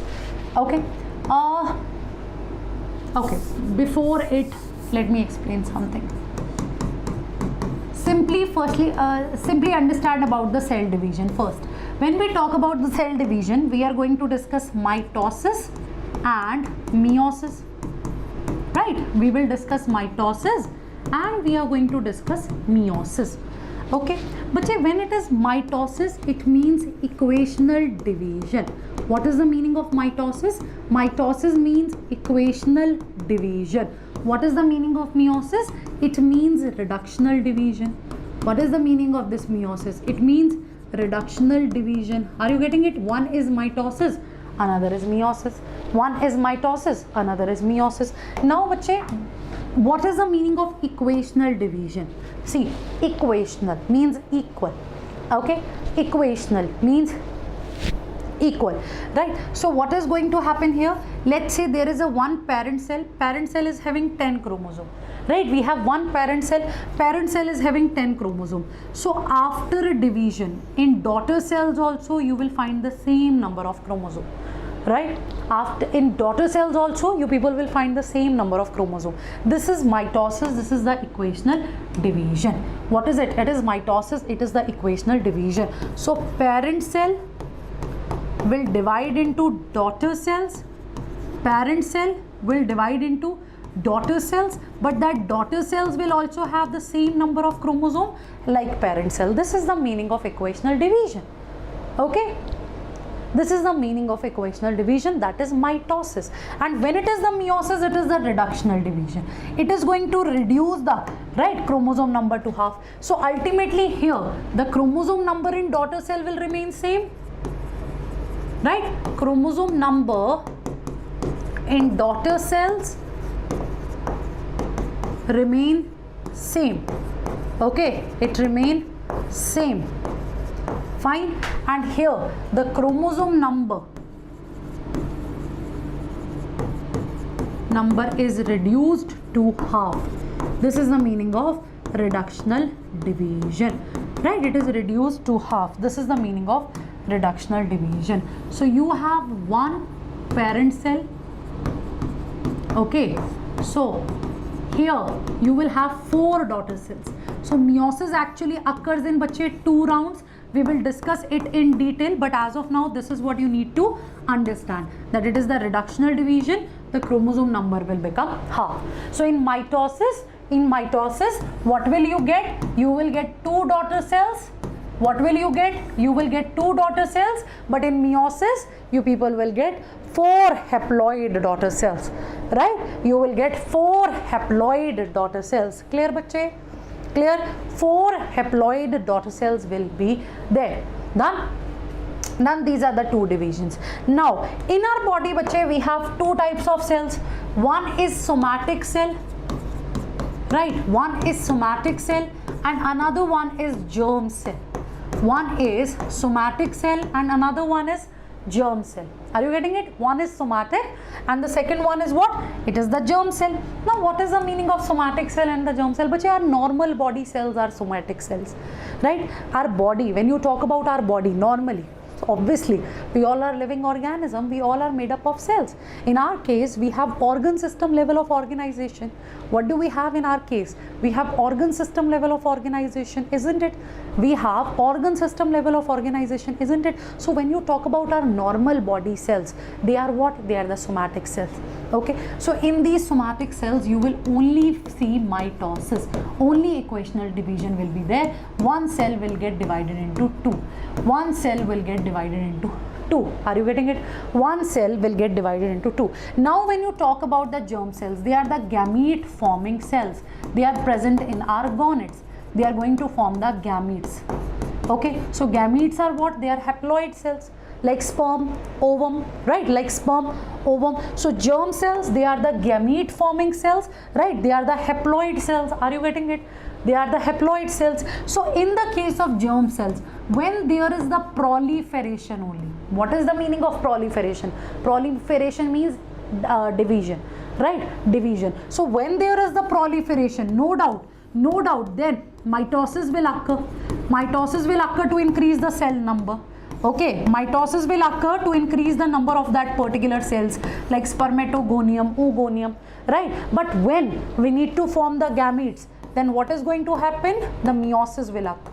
So it is going to take place in 2 rounds, meiosis 1 and 2, that we will discuss later, right? Firstly, we'll finish the topic of mitosis. So is that clear?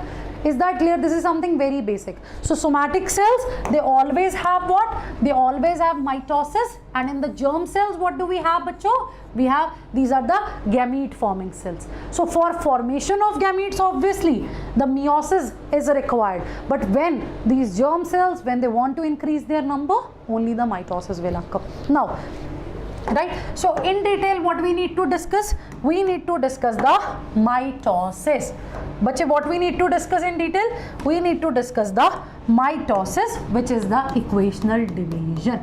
Okay, which is the equational division. So now I hope the meaning of equational division is clear to you all, right? The meaning of equational division is clear to you all. Yes? Yes, bache? Is it clear? Yes or no? Mitosis, equational division. Mitosis, equational division. Daughter cells having same number of chromosome like the parent cell. Okay, daughter cell having the same number of chromosome like the parent cell. That is what mitosis is. Okay, clear? Sure? Sure. Now bache, in which cells mitosis will occur? In diploid cell or in haploid cell? Tell me. Mitosis, it is going to take place in haploid cell or in diploid cell? The answer is both. Both. In haploid cells also and in diploid cells also. Fine, in haploid cells also and in diploid cells. Mitosis occurs. Right? Mitosis can occur. Now, what is the meaning of this? Now, if I talk about the plants, bache, we are done with the plant kingdom now. We are done with the plant kingdom now. So when you talk about the plants, in the case of plants, I hope you all have seen one thing, right? When we talk about the plants, right, I hope you all have seen one thing, like when in the case of algae, in the case of bryophytes, main plant body is haploid. Remember, in the case of algae, in the case of bryophyte, the main plant body is haploid. So in the case of algae and bryophyte, what is occurring? For gamete formation, they are using the mitosis, right? So mitosis is taking place, right, and it is forming the further haploid structure, even the gametes. So it's not mandatory that always for the gamete formation meiosis will occur. Meiosis will occur in the diploid organism, right? It is going to take place in the diploid organism, right? We have the example of plants. So in the case of plants, what's the scenario, bache? In the case of plants, what is the scenario? That when the haploid plant body is dominating, at that time, obviously, right, like algae or bryophytes, mitosis will occur to form the gametes. So that is how you need to relate it, okay? And if I talk about the animals, do you know, bache, drone? Do you know drone? Male member, male honeybee. Drone is a male honeybee, and you know that it forms parthenogenetically. Okay, this drone, it forms parthenogenetically, isn't it? So drone is the male member, it forms parthenogenetically. What is parthenogenesis? What is parthenogenesis? When that haploid cell, without fertilization, it grows into an adult. When that haploid gamete, without fertilization, it grows into an adult. That is the parthenogenesis, right? That is the parthenogenesis. No fertilization will occur, directly that will grow. So obviously in that haploid cell, further division is going on. The mitosis will occur and further it will grow, right? So that is how you people can relate. So mitosis can take place in haploid cells as well as in diploid cells. But when you talk about the meiosis, right, we will see that meiosis will only occur in the diploid cells. In the haploid cells, there will be no meiosis. Fine. there will be no meiosis. Clear बच्चे? Okay.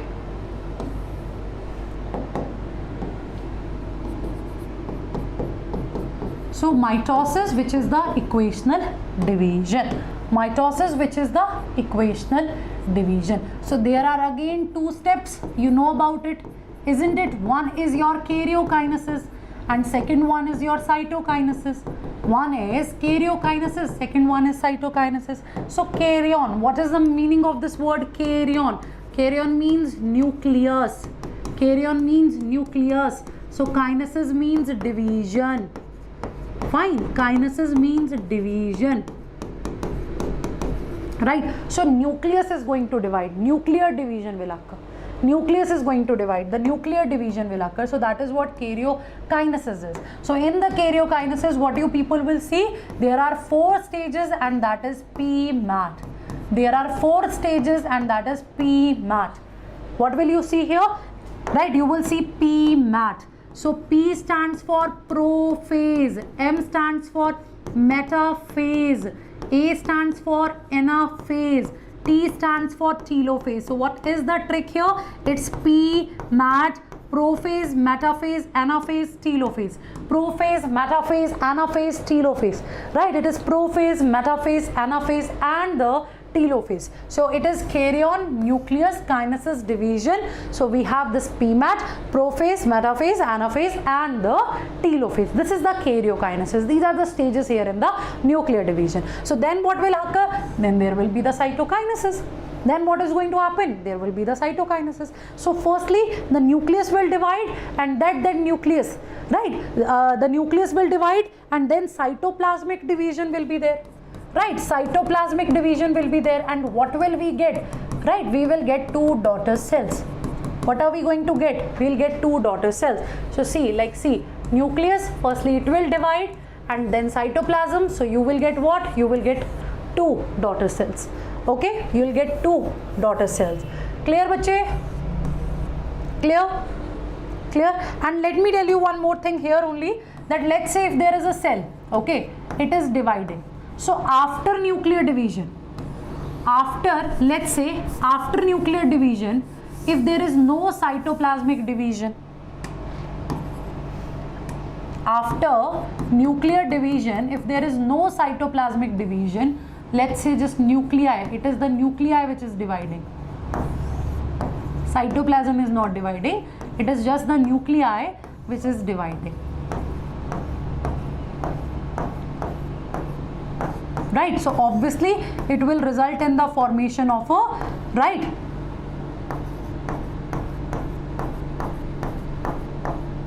it will result in the formation of a multinucleated cell. Okay, it's not but it is basically multinucleated cell. Multinucleated cell. Okay, and such cell is known as cenocytic. It's cenocytic condition. Cenocytic means multinucleated. It is having so many nuclei. If karyokinesis is not followed by cytokinesis, we will get multinucleated cell. Okay, if karyokinesis is not followed by cytokinesis,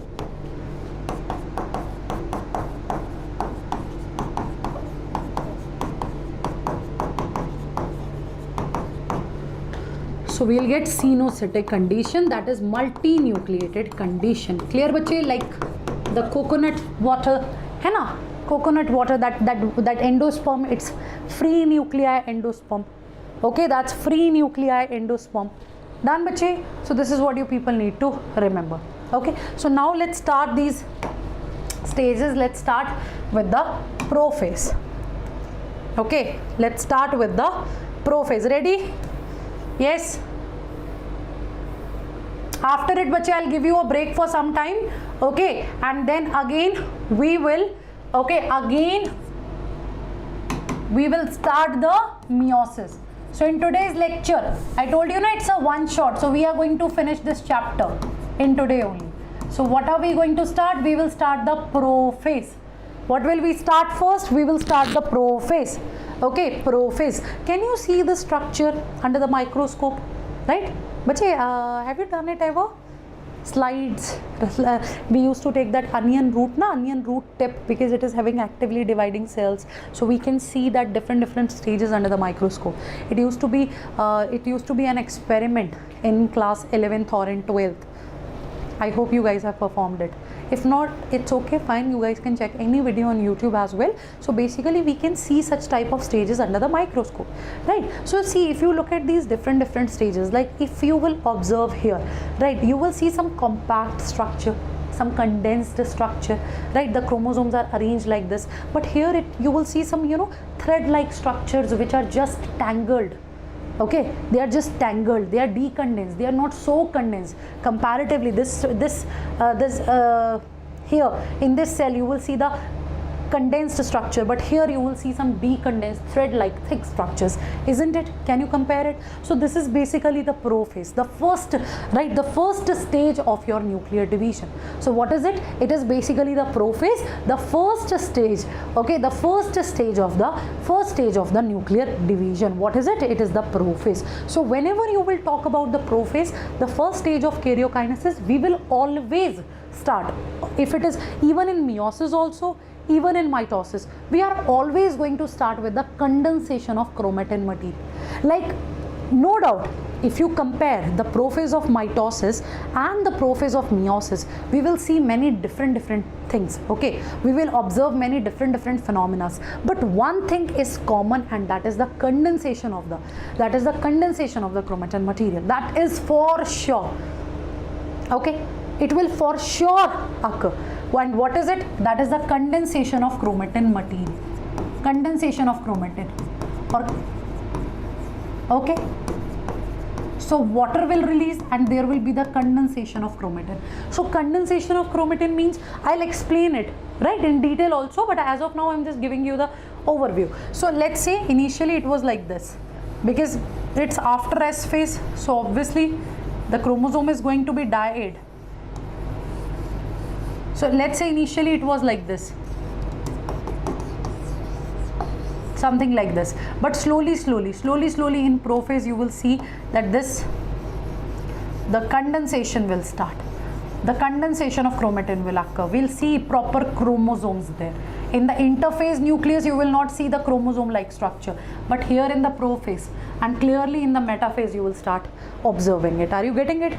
Are you getting it? This is what prophase is.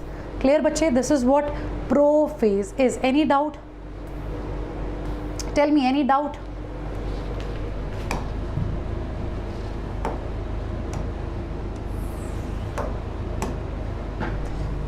Right? So very first thing is what? It is the prophase, the first stage of karyokinesis. Right? The first stage of karyokinesis, and karyokinesis is your nuclear division. What is it? It is your nuclear division. Clear, bache? Clear, bache? So condensation of chromatin material will start here. What is going to start? Condensation of chromatin material.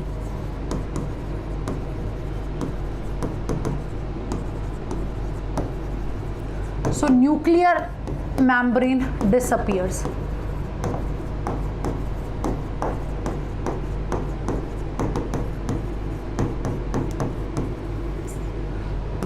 Centriole will start moving to opposite poles. I'll explain it as well. Wait.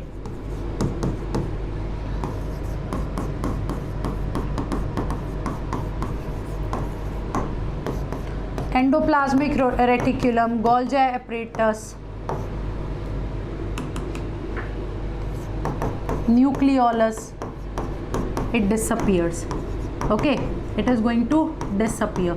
So these are the changes that will take place in the prophase as per your NCERT as well.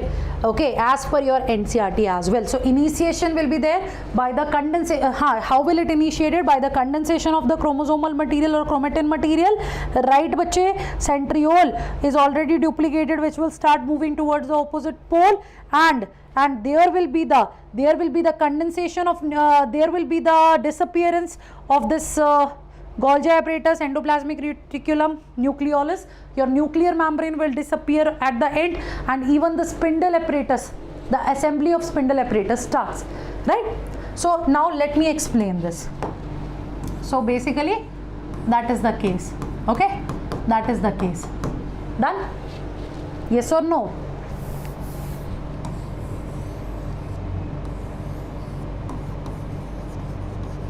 So initially, if you will see, the chromatin is tangled and decondensed. Now slowly in early stages, what will happen? Slowly nuclear envelope will disintegrate, but not initially, slowly. So initially what is going to happen? Your condensation will start, and the chromosome will become, the genetic material will become untangled. This is what you are going to notice, right? Initially what is going to happen, bache? The chromatin material or chromosome, they'll become untangled,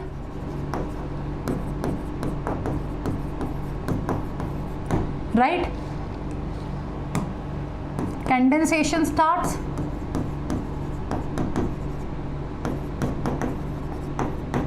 right? Nuclear envelope start disintegrating. Done, bache? Start disintegrating. And moreover, the centriole, in the case of animal cell, you know na, centriole is also there. In the case of animal cell, you know na, centriole is also there. It will also start moving towards the opposite pole. Slowly it will also start moving towards the opposite pole.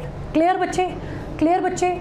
Yes or no? So by the end of, okay, by the end of prophase, and even initially you will see some nuclear membrane, some organelles also, right? You people are going to see some organelles also. Even they will start disappearing. Are you getting my point? Even they will start disappearing. So by the end of prophase, what will you see? That these centrioles, they are present on the opposite poles, bache, right? They are present on the opposite poles. Even the spindle apparatus, clear? Even the spindle apparatus has formed. The nuclear membrane is totally disintegrated, and the chromosomes are, you know, the condensed chromosomes are present here and there. Okay, they are attached to these fibers, but they are present here and there. So actually these changes will take place in the prophase. First of all, tell me, is it clear or not? I will again explain it properly, right? But first of all, tell me, is it clear or not? So whenever it is the prophase, the one thing is for sure, that there will be the condensation of the chromatin material, right?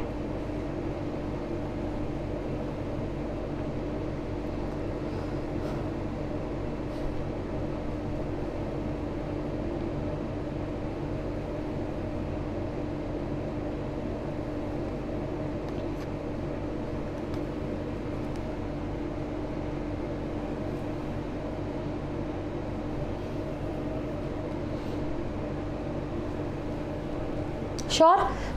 Now bache, see, in the case of animal cell, centriole is present, but in the case of plant cell it is absent, right? So try to understand it, okay? Try to understand it. Actually what is happening, centriole is a non-membrane bound organelle, right? Centriole is a non-membrane bound organelle. Clear, bache? It's a non-membrane bound organelle, and you know that its duplication will occur in the S phase. Actually what is happening, this centriole, right, it is going to form a structure like this, like where two centrioles are perpendicular to each other, where two centrioles are perpendicular to each other. They are at 90 degree, of course. They are perpendicular to each other, plus they are covered with, right, they are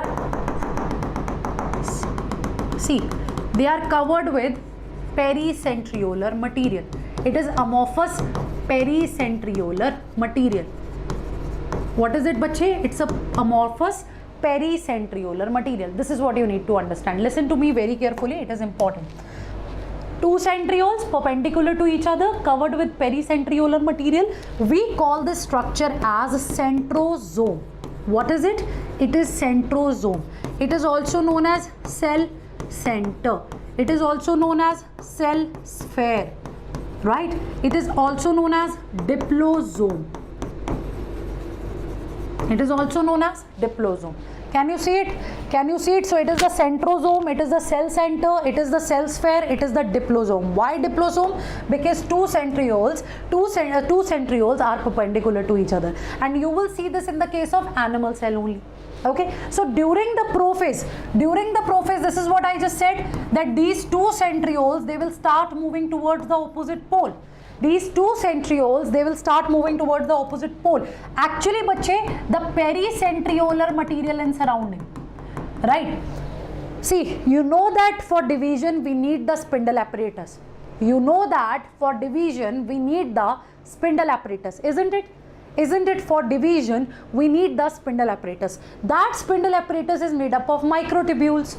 That microtubules are made up of tubulin protein, right? So this pericentriolar material here in the surrounding, okay, this pericentriolar material here in the surrounding, it helps in nucleation or polymerization of microtubules.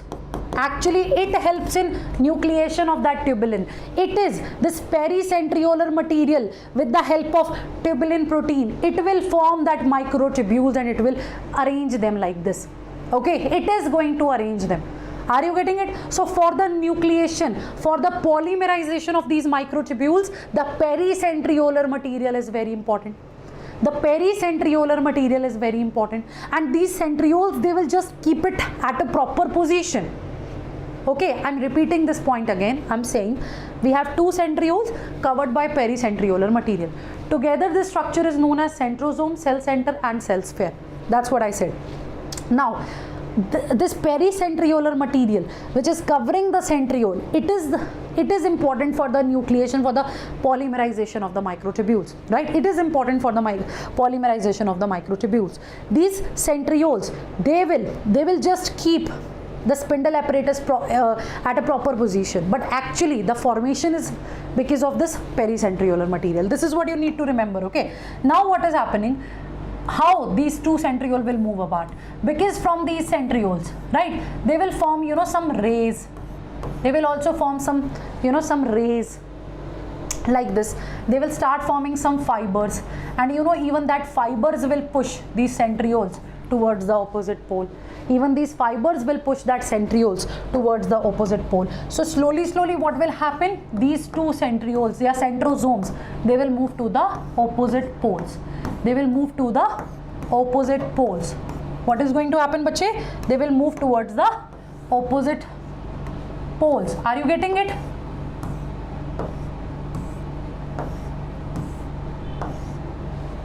Are you getting it?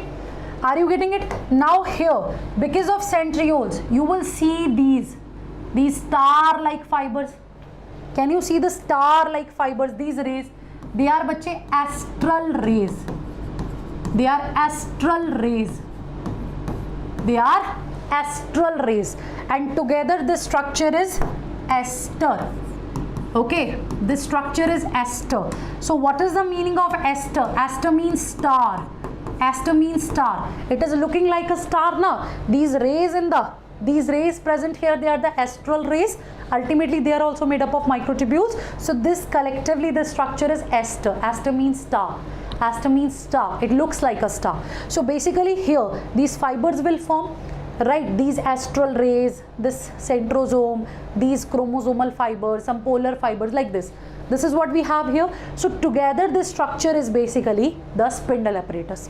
Okay, together this structure is basically the spindle apparatus. In a spindle apparatus, no doubt you will see that these tubules, you will see that these fibers, they are made up of microtubules. So here you will see that some of them are attached to the chromosomes, right? Some of them are attached to the chromosomes, and you will even see that some of them are, continuous like this.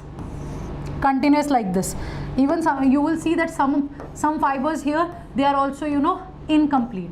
So in spindle apparatus, you will see these astral fibers also. You will see the chromosomal fibers attached to the chromosome. You will see these complete fibers also, right? Which are basically helping the structure to stay like this. Some incomplete fibers are also there. So collectively, it is your spindle fiber, right? It is your spindle fiber. So in the prophase, the process will start. They will start moving towards the opposite pole. So by the end of prophase, because now the nuclear membrane is totally disintegrated, so all the genetic content, all the chromosomes will be there in the cytoplasm, and they will get attached to these spindle fibers, right? They will get attached to these spindle fibers. So first point clear?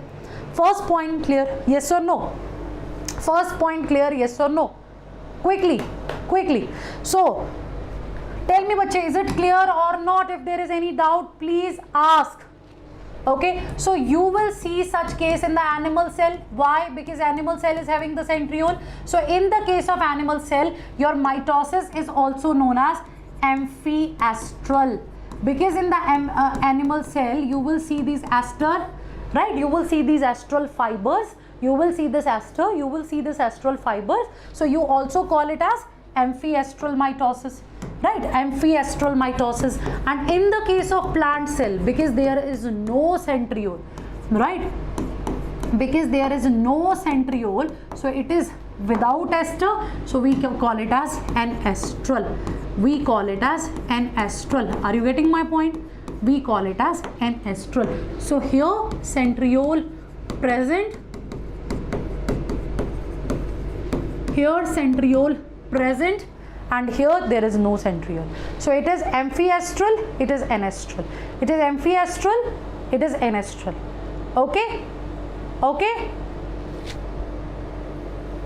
Done, bache? Done? Sure? Are you sure? Clear?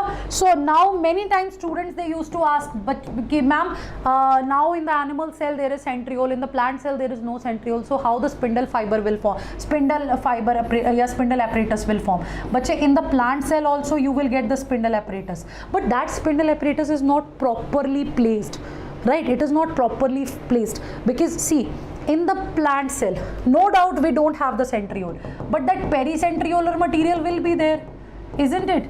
That pericentriolar material will be there, and it is the pericentriolar material which is important. Okay, it is important for polymerization of these fibers to form the spindle apparatus. Is that clear? Is that clear? Now you know that at the time of division our chromosome is condensed, isn't it? At the time of division our chromosome is condensed, and moreover it is dyad, isn't it? It's dyad chromosome. It is having two arms. Yes or no? It's a dyad chromosome. It is having two arms. This part is the centromere here, which is primary construction, and these are the sister chromatids because they are attached to one centromere, isn't it? These are the sister chromatids because they are attached to one centromere. Yes or no? Yes or no? Now bache, what is going to happen, like when you talk about the centromere, na? When you talk about the centromere, this centromere from both the sides, it is covered with disc shaped protein, right? This centromere from its both the sides, it is covered with the disc shaped protein, and that disc shaped protein, it is known as, yes everyone, it is known as kinetochore. It is kinetochore. This is important. So it's a disc shaped protein. What is it? It is a disc shaped protein, right bache? So it is covering the centromere from both the sides. It is covering the centromere from both the sides. So when these chromosomes, when they get attached to the spindle fibers, actually they get attached with the help of this kinetochore.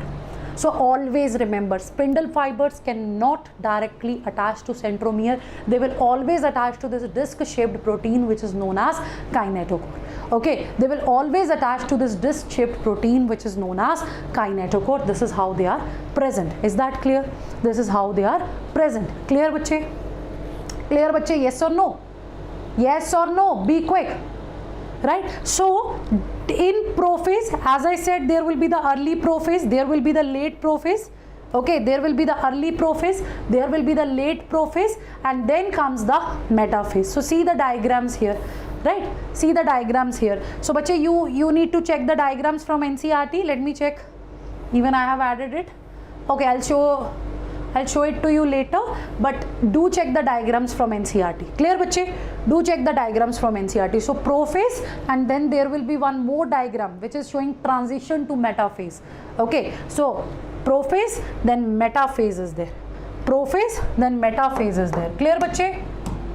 Yes or no? Clear? Yes or no?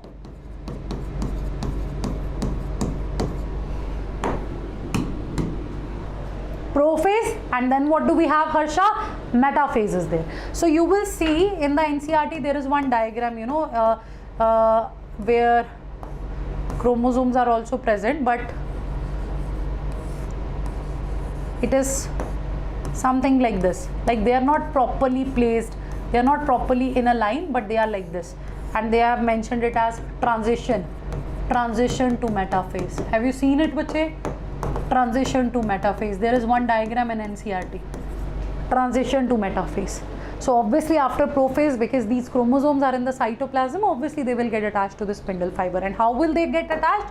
With the help of this kinetochore. So what is kinetochore? The disc-shaped proteins which are covering these centromeres. So these spindle fibers are attached to these kinetochores. These spindle fibers are attached to these kinetochores. Now when you talk about the metaphase, bache, so metaphase is something very wonderful, right? It is a very wonderful stage. Here in metaphase, you will see all the chromosomes, they are aligned in the center. Right, they are aligned in the center here. Let's say like this.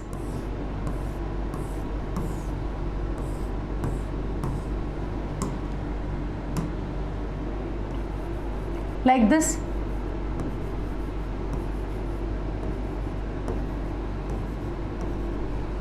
Can you see this? This is metaphase. This is the metaphase of mitosis. So it is a phase, right? Like let's say this is a cell.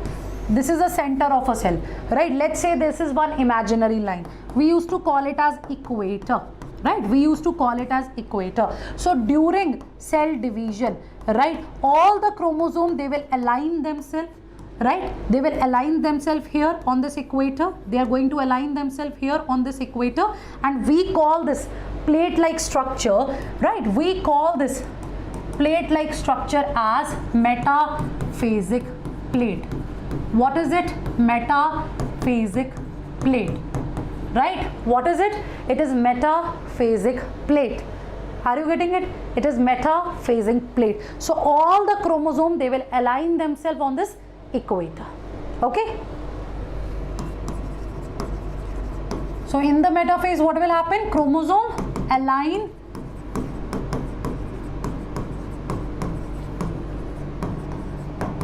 then they will align themselves on this equator. So this is the imaginary metaphasic plate. Okay, Jayashri, it is the imaginary metaphasic plate. So now, don't you think that here you can clearly study the chromosome? You can check their shape, you can check their size, you can check their number.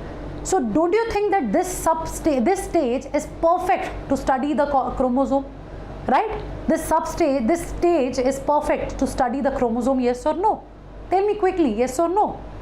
Right? So metaphase is a stage. Metaphase is a stage where we can study the chromosome morphology, isn't it?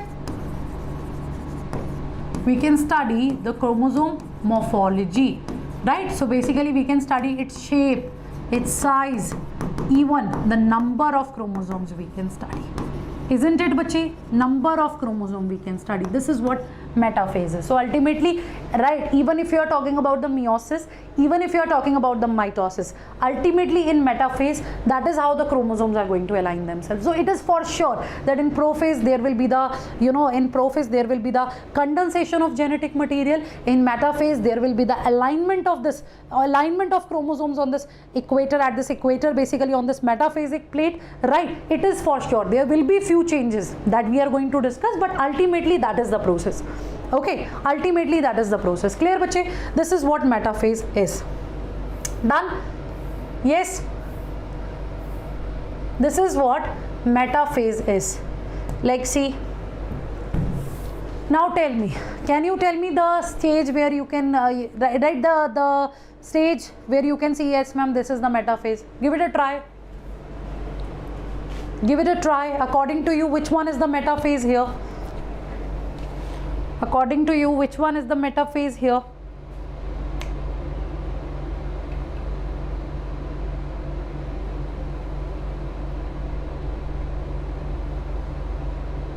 Tell me.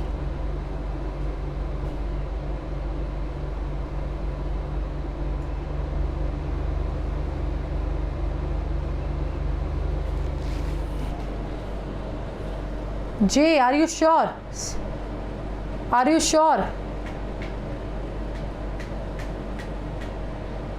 Are you sure? Like, see, according to me, when you look at this J, na, so it's like this. It's like this. Right? Don't you think so?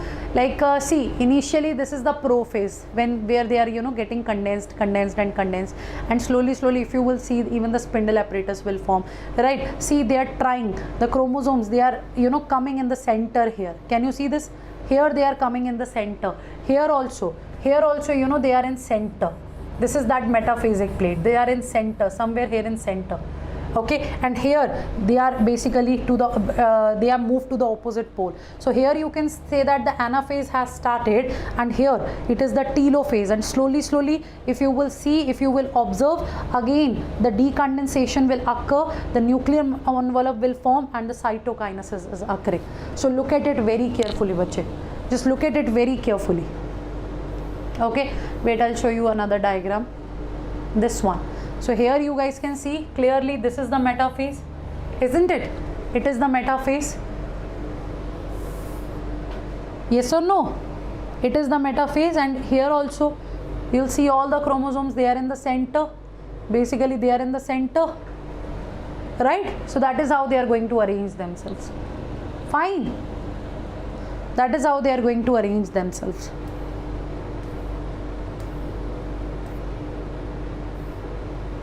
Okay, so that is what metaphase is. So next to metaphase is your anaphase. Okay, next to metaphase is your anaphase. Next to metaphase is your anaphase. Right? Now, bache, see, in the metaphase your chromosomes were arranged in the center. Right? We are talking about the mitosis. We are not talking about the meiosis yet. We are just talking about the mitosis. So you know that in the metaphase your chromosomes are arranged in the center. Isn't it? Isn't it? They are arranged here in the center. Yes or no? So now when you talk about the anaphase, what is going to happen, bache? Your chromosome, right? Basically there will be the splitting. You are talking about the mitosis, so there will be the splitting of centromere. There will be the splitting of centromere. There will be the separation of sister chromatids.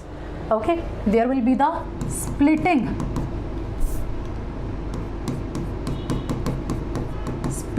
of centromere. Splitting of centromere. There is the separation of sister chromatids. What is going to happen? There is the separation of sister chromatid and splitting of centromere occurs. Okay, okay. So in the anaphase, because the depolymerization will start taking place. Done. The depolymerization will start taking place. So these chromosomes, they will start moving towards the opposite pole. Okay, they will start moving towards the opposite pole. They are attached here, na bache? They are attached here, so they will start moving towards the, yes, everyone, they will start moving towards the opposite pole. Okay, so during anaphase, this is what you people are going to observe, that chromosome, they will start moving towards the, right, they will start moving towards the opposite pole. Yes or no? Yes or no? It's easy, isn't it?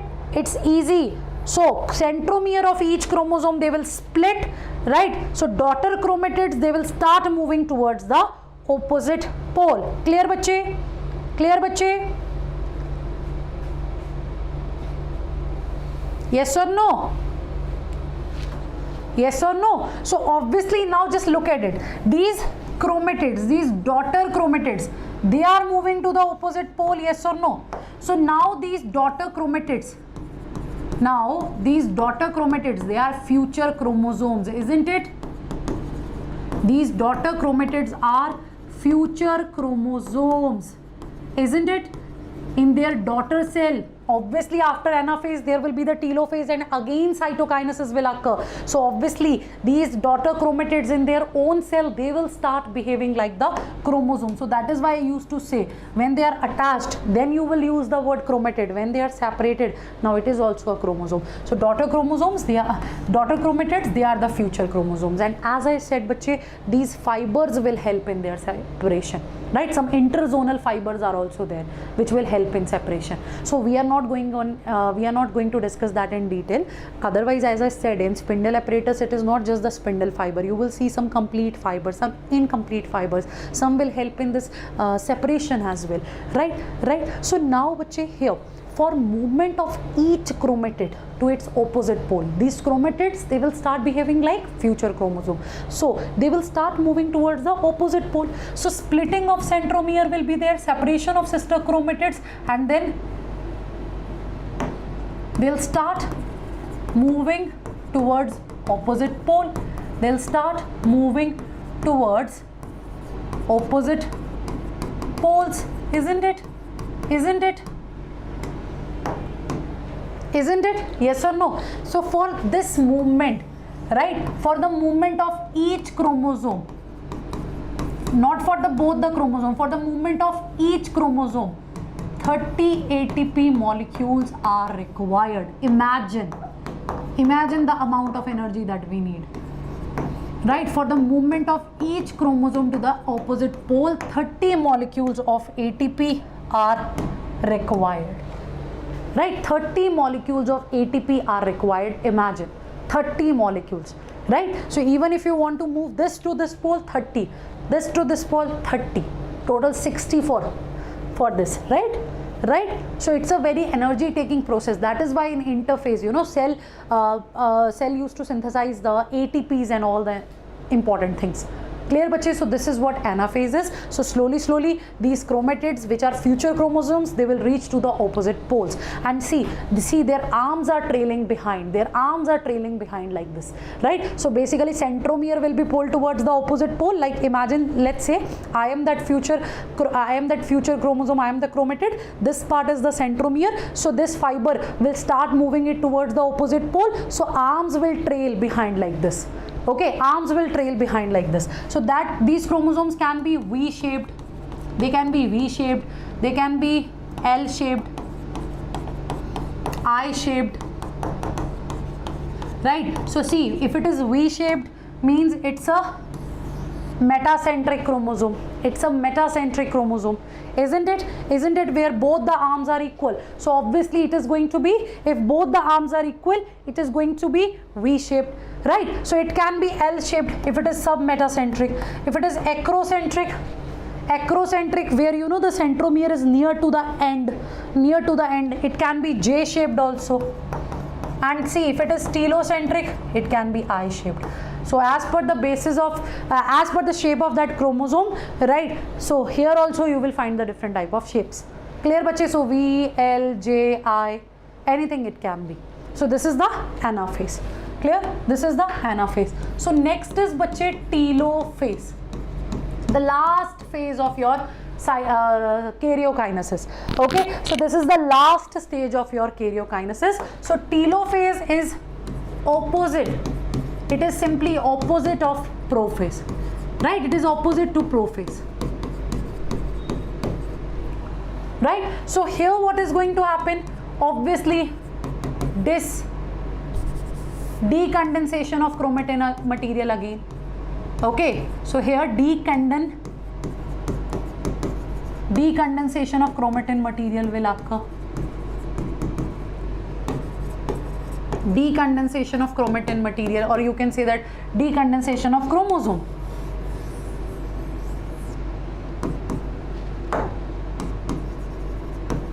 Right, decondensation of chromosome occurs, and nuclear envelope forms, nuclear membrane forms.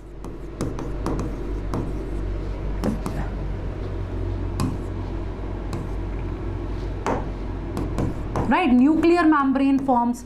It is opposite to prophase. Decondensation of chromosome will occur. Right, nuclear membrane forms, and your endoplasmic reticulum, Golgi apparatus, nucleolus start reappearing. Right, they will reappear basically. They will start reappearing. Are you getting it? They will start reappearing. So it is just opposite to, Priyanka, it is just opposite to your prophase. This telophase is just opposite to your prophase. Clear bache? Clear bache? So here you will see in telophase that, see, the chromosomes are ultimately here. Now they are again monad chromosomes. So slowly their decondensation will start. By the end of telophase, of course, they will become decondensed. Right, by the end of telophase, you will see that they will become decondensed. Okay, yes or no, bache? Be quick.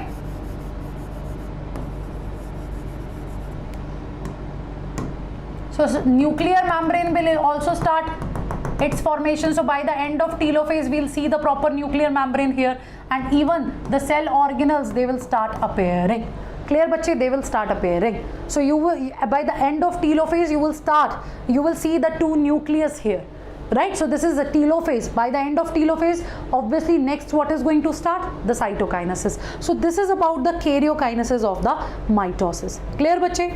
This is about the karyokinesis of the mitosis. So let's revise it quickly from the NCERT, then cytokinesis, and then I will give you a break. Clear bache? Then you people will get a break. Fine? Fine?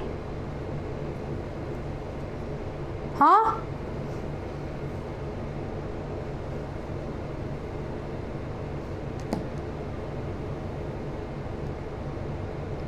Clear, clear, clear, yes or no?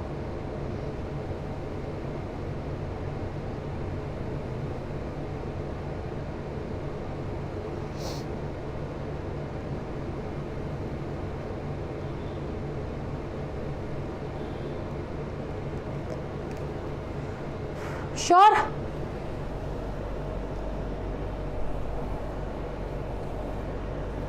So see, this is the most dramatic period of the cell cycle, the M phase. Okay, it is having major reorganization of virtually all the components of the cell. So the number of chromosomes in the parent and the progeny cell is same. Because it is mitosis, it is equational division. So number of chromosome in parent and the progeny means in next generation it is going to be same. Right, bache? So though for convenience, mitosis has been divided into 4 stages of nuclear division. It is very essential to understand that cell division is a progressive process, and clear-cut lines cannot be drawn between various stages. You cannot say that, okay, this is this is that. Obviously, right? We are dividing it. We are dividing this karyokinesis into stages so that we can understand it, right? But you cannot properly demarcate that up to this time, this is this stage, this is that stage. Okay, so let's start with the prophase, which is the first stage, bache. So it follows the S and the G2 phase, isn't it?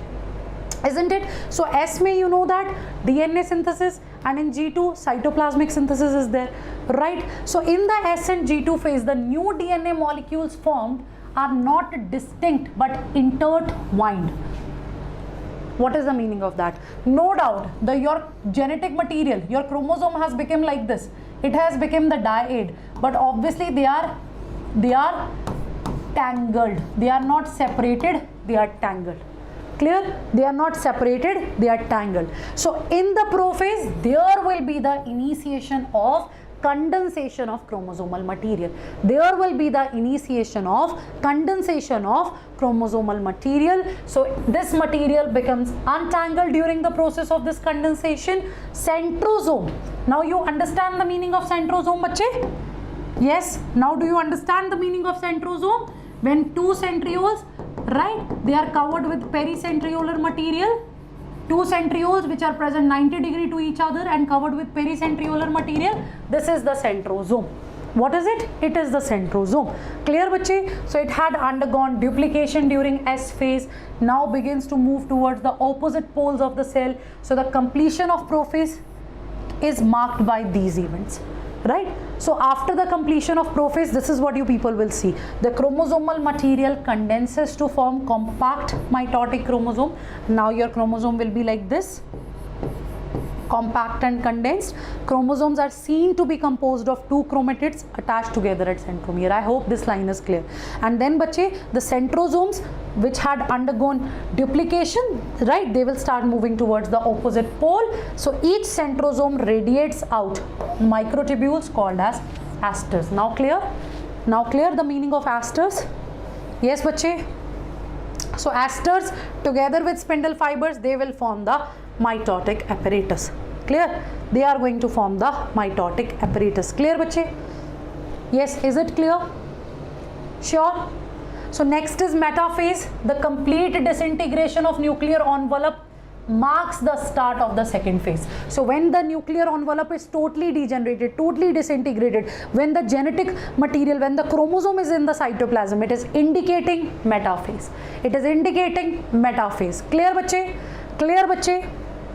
Right? So condensation by this stage, the condensation of chromosome is complete and we can see these chromosomes under the microscope very clearly. And bache, even under the light microscope, even in the prophase, you can see that chromosomes, okay? Even when it is in the cell is in the prophase, now you can see the chromosome, but properly, clearly, proper morphology, you guys can study here in this metaphase. Clear bache? Clear bache? So we can study the morphology here, okay, and you know that it is having two sister chromatids which are held together by centromere, right? So centromere, as I said, is covered with a disc shaped protein to which your spindle apparatus, a spindle fiber is attached. Done bache? It is written here na that these structures serve as the sites of attachment of spindle fibers formed by spindle fibers. So basically these kinetochores formed by spindle fibers, they are these disc shaped proteins are the site of attachment of your spindle fiber. Clear bache? Right? So I'm repeating this line, please read it carefully, that these structures means kinetochores, serve as the site of attachment of spindle fibers. These kinetochores are formed by spindle fibers itself, right? And to the chromosome that are moved into position at the center of the cell. So basically chromosomes are there in the center of the cell, right? So to these kinetochores, your spindle fibers will be attached. Okay, your spindle fiber will be attached. So the metaphase is characterized by all the chromosome coming to lie at the equator with one chromatid of each chromosome connected by its kinetochore to spindle fiber from one pole and its sister chromatid connected to spindle fiber from the opposite pole. Any doubt? Any doubt, Sushila? Any doubt? So by the end of metaphase, spindle fibers attaches to the kinetochore, the chromosomes are moved to spindle equator, they are aligned at that equator, right through spindle fibers to both the poles. Clear bache? Next is your anaphase. So by the onset of anaphase, chromosomes, the centromere will split the two daughter chromatids, now they are the daughter chromosomes. Right, these two daughter chromatids are now the daughter chromosomes of the future daughter nuclei. So they will start moving towards the opposite pole. So each chromosome moves away from the equatorial plate. The centromere of each chromosome remains directed towards the pole and arms are trailing behind. Clear bache? Arms are trailing behind. Clear bache? Done bache? Fine. So then next is the telophase. You know that the final stage of karyokinesis, where chromosomes they have reached their respective poles, they will decondense, they will lose their individuality, right bache? They will again become tangled, right, they will become thread like, and see chromosome cluster at opposite spindle, right, and their identity is lost as discrete elements. Now you will not see them like this, right, that this is one chromosome second. Now again they'll be same, like thread like. Now you cannot differentiate which one is, you know, the correct one or the incorrect one. sorry, which one is, you are not able to differentiate basically these chromosomes. They will all become so condensed. Okay, they will again coil around each other. Done, bache? Done. So nuclear envelope develops. Okay, nucleolus Golgi complex, endoplasmic reticulum, it will reform. So this is all about the mitosis. Okay, this is all about the mitosis. So here you guys can see some important points and the diagrams as well. See anaphase, see telophase, right? This is prophase, metaphase. So if there is any doubt, please tell me, and please practice as much question as you can. That's important. Done? Clear, bache? Yes or no?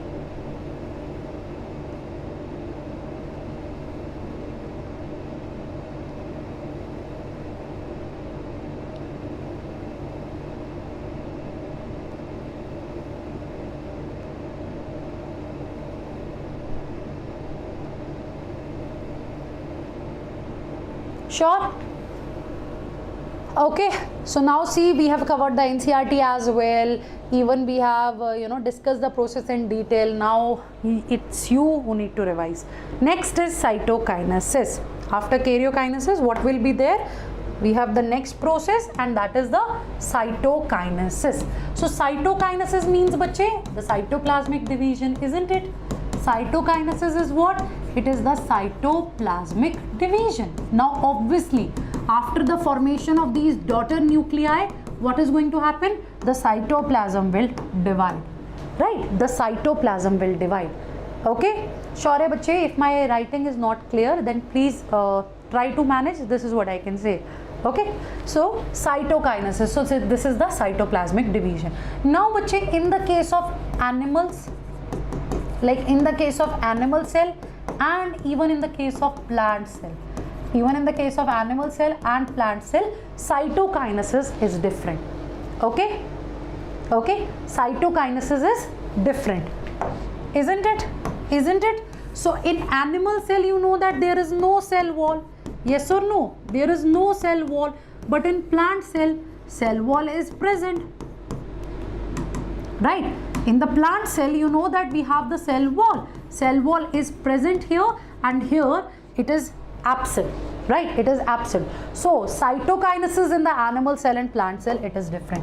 Now when you talk about the animal cell, there will be the formation of cleavage furrow, right? There will be the formation of cleavage furrow, and that cleavage furrow is basically made up of actin filament. And here in the plant cell, we will talk about the formation of cell plate. Okay, we are going to talk about the formation of cell plate. So now understand this part. So when you are talking about the animal cell, right, when you people talk about the animal cell, then see, it's like this.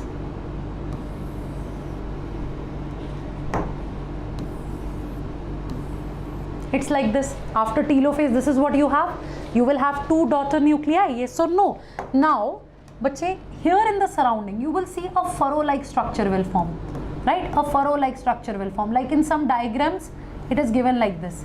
Some furrow-like structure will form. Actually, from periphery, right? The division, the cytoplasmic division will be from periphery towards the center. Right, the division is like the division will start from periphery, means from boundary, and it will start towards the center, right? It will start towards the center. So in animal cell, as I said, here what do you have? You have the cleavage furrow, right? What do you have? You have the cleavage furrow, and that cleavage furrow, like obviously here you have some proteins which are helping in the division, right? Here you people are having some proteins which are helping in division. What do you have here? You have some proteins which are helping in division, So that are basically the actin filaments, like microfilaments. Remember, in the cytoskeletal elements, this is what we discussed: microtubules, microfilaments, intermediate filaments. So for the formation of this cleavage furrow, actin filaments, these microfilaments are responsible. This is important, right? This is important. Clear, bache? So the cleavage furrow will form. So it will move from periphery towards the center.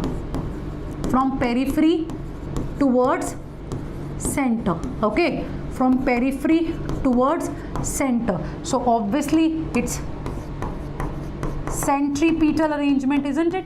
So centripetally the cytoplasm will divide centripetally, isn't it? So in the case of animal cell, that is how the cell division occurs. Clear mera bachcha? So finally you people will get 2 daughter cells. Finally you people will get 2 daughter cells. Done? Done? Now in the plant cells the scenario is different. Okay, see, in the plant cells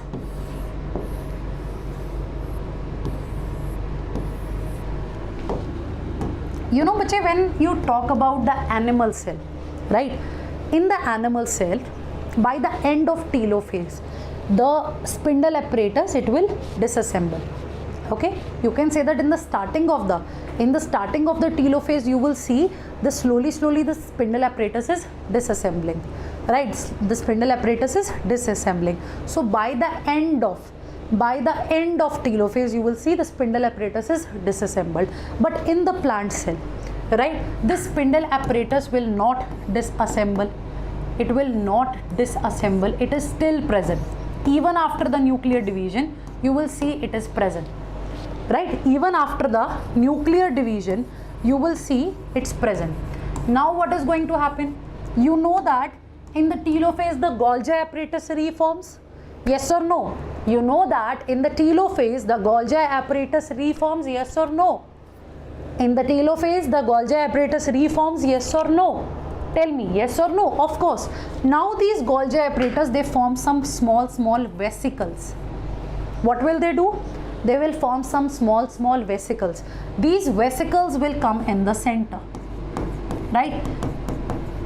These are some vesicles which are formed by Golgi apparatus. Okay, these are some vesicles which are formed by Golgi apparatus. They will come here in the center. Now this structure, these vesicles in the center, they all will fuse together, right? These vesicles in the center, they will fuse together. Now this structure is cell plate. This structure is cell plate. What is it? It is cell plate. This structure is cell plate. Is that clear? Yes or no? Is that clear?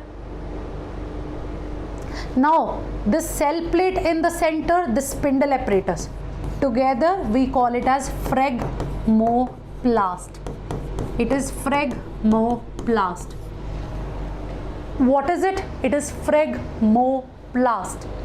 Okay, what is it? It is phlegmoplast. This intact spindle apparatus, this cell plate in the center, it is forming phlegmoplast. Clear bachche? Now this cell plate, and then now slowly you will see this spindle apparatus disassemble. Okay, so now the cell plate from center it will grow towards the periphery, right? From center it will grow towards the periphery, yes or no? Yes or no? From center it will grow towards the periphery, so obviously we'll use the word centrifugal here, right? So centrifugal arrangement is there. Clear bachche? So this is the difference. So in the case of plant cell you will see a structure which is known as cell plate. So cell plate is the precursor of that cell plate, the precursor of cell wall, and cell plate will form future middle lamella. Okay, this cell plate will form future middle lamella. Remember middle lamella? The layer which is present in between two plant cell, it is the cementing layer. It is made up of calcium and magnesium pectate. Remember, so this cell plate is the future middle lamella. So that is how it forms. So this is the difference in the cytokinesis of the plant cell and the animal cell. So here you guys can see the cytokinesis of the animal cell. So if you will see here, see the complete nuclear envelope surrounds this decondensing chromosome. So see the contractile ring will form here. So this contractile contractile ring is basically the cleavage furrow. So it is made up of what? It is made up of actin protein. This is what you need to remember. Okay, it is made up of actin. Clear? So here see microfilament ring. Microfilament means actin filament. Told you na? Microfilament means actin filaments. So from periphery it will move towards the center. So the word that we are going to use is centripetal. Done? So that is how it forms. And here you will see that by the end of the telophase also, you will see the spindle apparatus stay like this. Golgi apparatus will form some vesicles which will come in center, which will fuse. They are forming cell plate. So now obviously later on the spindle apparatus will disintegrate. Now the cell plate from center, it will grow towards the periphery. Okay, it joins the plasma membrane. So that is how it grows. So this cell plate is going to form the future middle lamella. Okay, this cell plate is going to form the future middle lamella. Clear, bache? Clear? So Golgi apparatus helps in the formation of this cell wall.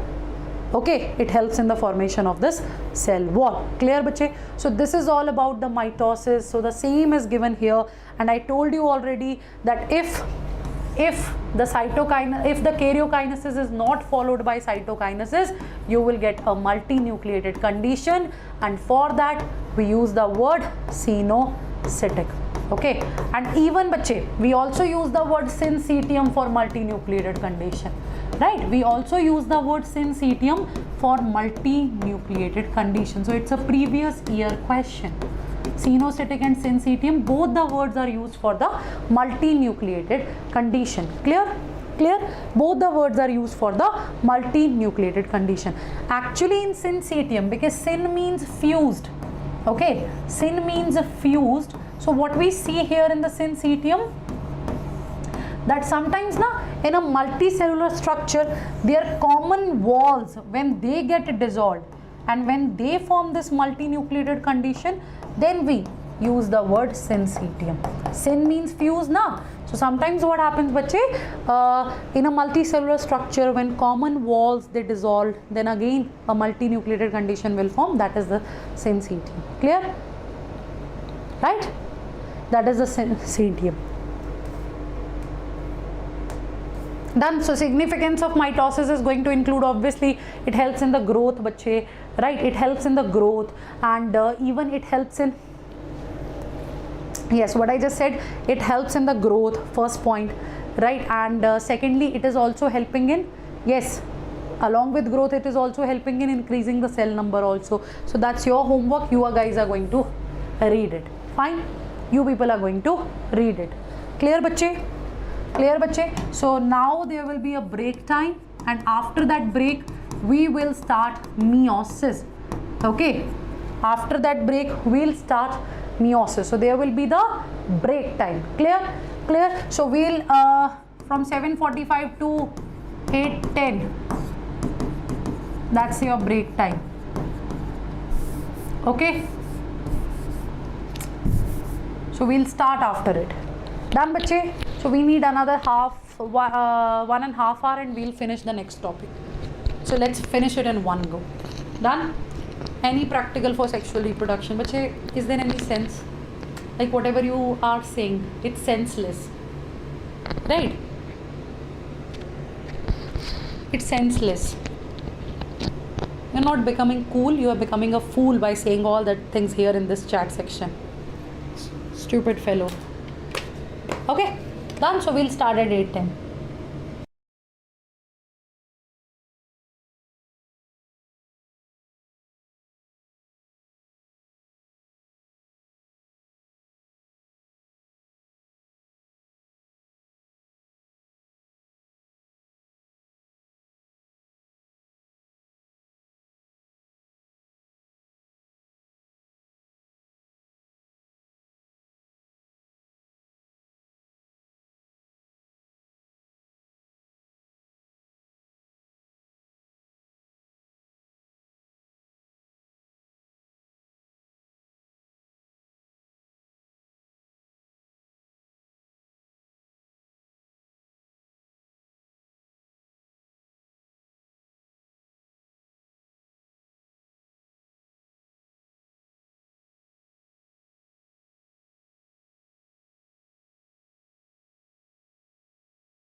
Hi kids.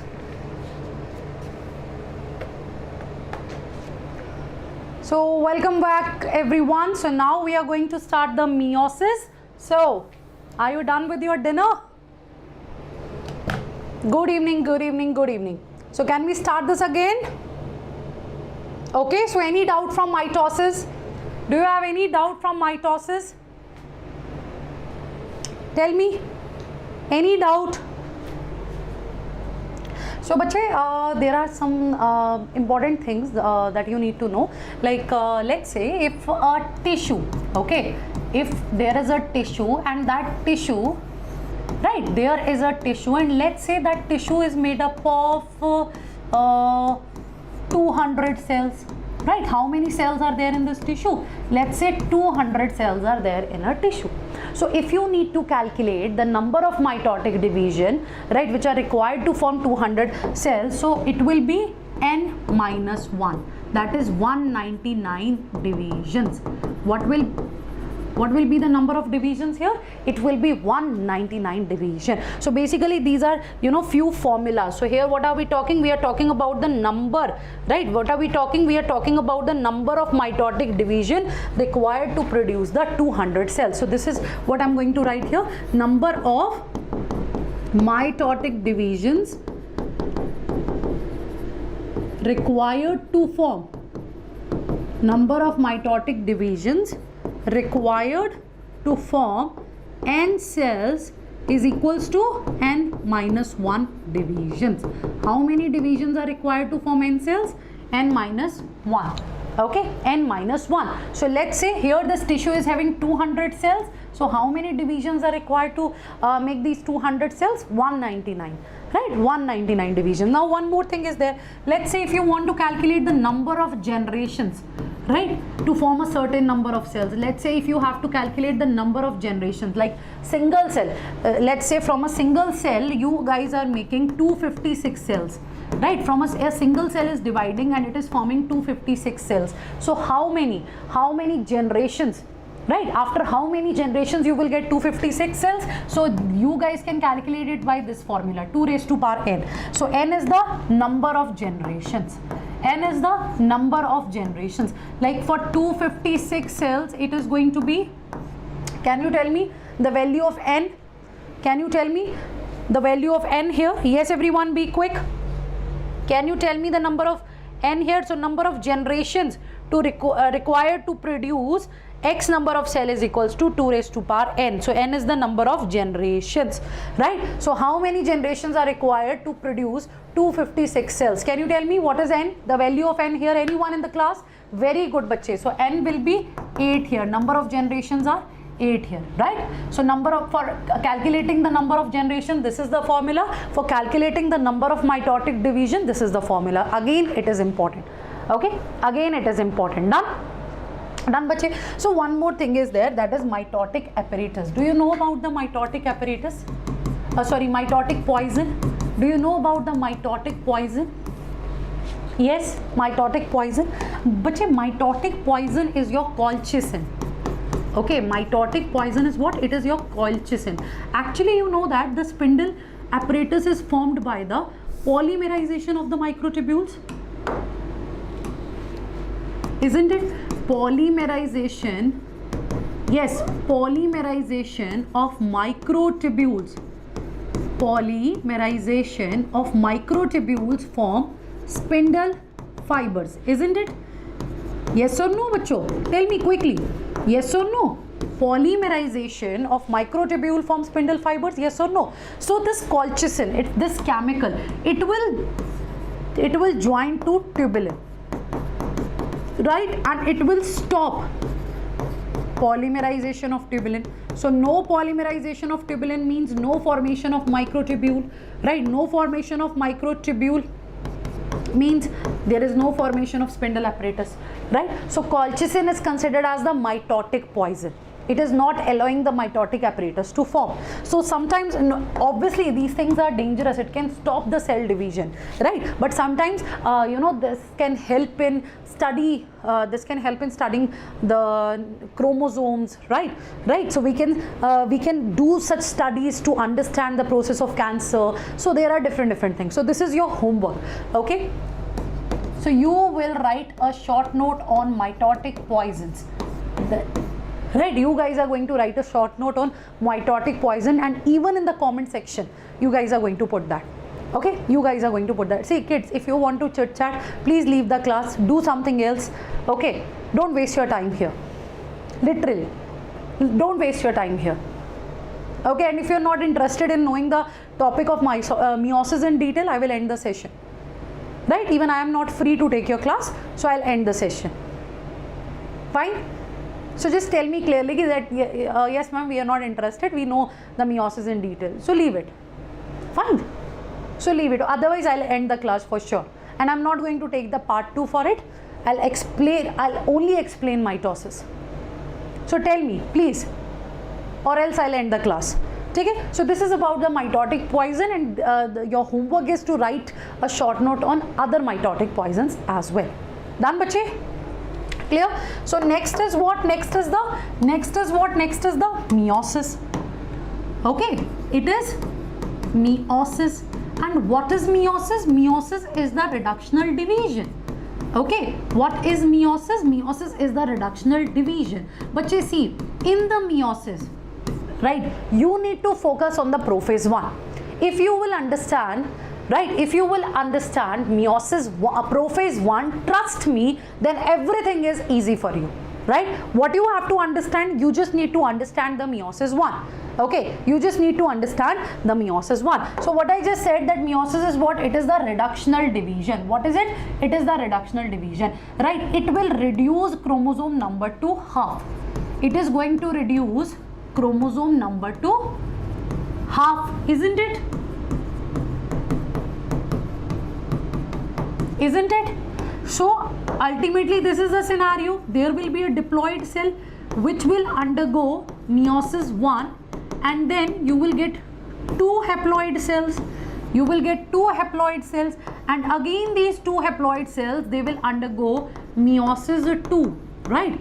They will undergo meiosis 2, and you people will get 4 haploid cells. What will you get? You will get 4 haploid cells, right? What will you get? You will get 4 haploid cells. This is what meiosis is. So as I said, this division will occur in 2 rounds, right? There will be the meiosis 1, right? And there will be the meiosis 2. There will be the meiosis 1, and there will be the meiosis 2. So bache, meiosis 1 is, it is actually the reductional division. Okay, it is actually the reductional division. We can also call it as heterotypic division, isn't it? Heterotypic division. So here in this division, there is the separation. There is the separation of homologous pair of chromosome. There is the separation of homologous pair of chromosomes, isn't it? There is the separation of homologous pair of chromosome, and it will reduce the chromosome number to half, isn't it? It will reduce the chromosome number to half. This is what meiosis is. This is what meiosis 1 is. See, after meiosis 1, actually you are getting 2 haploid cells, yes or no? After meiosis 1, here actually you are getting 2 haploid cells, yes or no? And after meiosis 2, you will again get haploid cells. But basically the reduction of chromosome number is here in the meiosis 1. So when you are talking about the meiosis 2, it is also considered as it is just like the mitosis. It is also equational, right? It is also equational division. Like see here, these daughter cells, they will further form daughter cells which are haploid. So here you will see the parent cell and the daughter cells, they are having same number of chromosome, right? The parent cell and the daughter cells, they are having same number of chromosome, right? So meiosis 2 is basically the homotypic division. What is it, bache? It is the homotypic division in which you can say that the same number of daughter cells will be there. So why are we doing this, right? What is the need? What is the need to you know, go for the meiosis 2? I'll explain it, just wait. So can I say here, bache, right, can I say here that there are two, that in meiosis, can I say that there will be 2 rounds of nuclear division and cytoplasmic division? There will be 2 rounds of nuclear division and cytoplasmic division. 2 rounds for each, for nuclear division and for cytoplasmic division there will be 2 rounds, right? There will be 2 rounds for the nuclear division and for the cytoplasmic division, but only one round of DNA replication occurs. Only one round of DNA replication occurs. Is that clear? Is that clear? Yes or no? There should be 2 rounds of, there are 2 rounds of C, nuclear division and cytoplasmic division, 1 round, 2nd round, right? But there is only 1 round of DNA replication. This is important to understand. Okay, this is important to understand. So actually in meiosis what is happening? Firstly, there will be the interphase, and you know that in the interphase there will be G1, S and G2 phase. There will be G1, S and G2 phase. So after this M interphase we have M phase. Okay, we have the division phase. So it is meiosis. So firstly there will be meiosis 1. There will be meiosis 1. So in meiosis 1 again karyokinesis and cytokinesis will occur. Again the karyokinesis and cytokinesis will occur. Yes or no? So after meiosis 1 there will be meiosis 2. Okay, there will be meiosis 2 where again the karyokinesis, that is nuclear division, and the cytokinesis, that is cytoplasmic division will occur, isn't it? Where the cytoplasmic division will occur. So 2 rounds of nuclear and cytoplasmic division will be there. But bache, this is what you need to remember always. See, in between meiosis 1 and meiosis 2, right, in between this meiosis 1 and meiosis 2 there is interkinesis. This gap is known as interkinesis. What is it? This gap is known as interkinesis. See, firstly interphase where you know everything is same, G1, S, G2, and here in this S phase there will be the DNA replication or DNA duplication. Clear, bache? So after it meiosis 1 will start. In meiosis 1 karyokinesis and cytokinesis will be there. In karyokinesis we will have prophase 1, we will have metaphase 1, we'll have anaphase 1, we'll have telophase 1. Clear? Then comes the cytokinesis. After cytokinesis you people will get 2 daughter cells, 2 haploid daughter cells. So in between this meiosis 1 and meiosis 2, in between this telophase 1 and the prophase 2, the gap here after this cytoplasmic division, this gap is interkinesis. Okay, this gap is interkinesis. So this is a gap between 2 divisions. Right, it is a gap between 2 divisions. So here in this interkinesis there is no DNA replication, no growth, no DNA replication is taking place, right? No growth, no DNA replication is taking place. So that is why we used to say that there is only 1 round of DNA replication and 2 rounds of nuclear and cytoplasmic division will be there, right? 2 rounds of nucleus and cytoplasmic division will be there, right? And here also in karyokinesis we will have prophase 2, we will have metaphase 2, we will have anaphase 2 and the telophase 2. So ultimately it is going to be PMAT. Right, prophase, metaphase, anaphase, telophase. Here it will be prophase 1, metaphase 1, anaphase 1, telophase 1, prophase 2, metaphase 2, anaphase 2, telophase 2. Clear, bache? Telophase 2. Is that clear? Yes, is that clear? Tell me, bache, is that clear? So meiosis 1, this is what we need to start now. So ultimately we need this division. We need this division for making the gametes, and gametes are what? They are the haploid cells.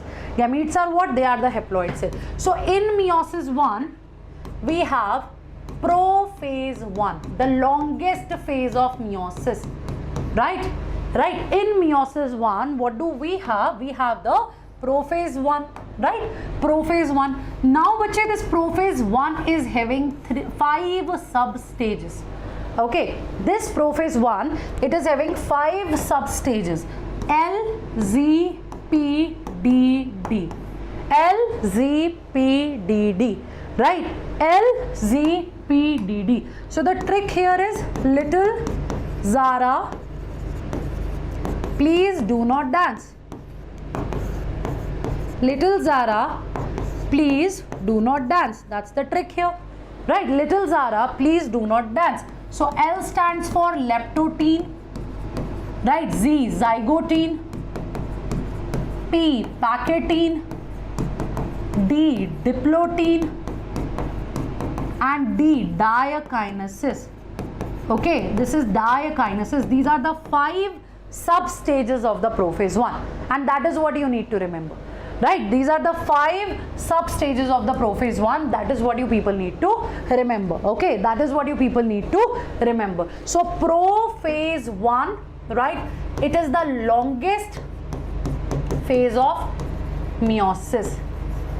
Longest phase of meiosis, having 5 sub-stages.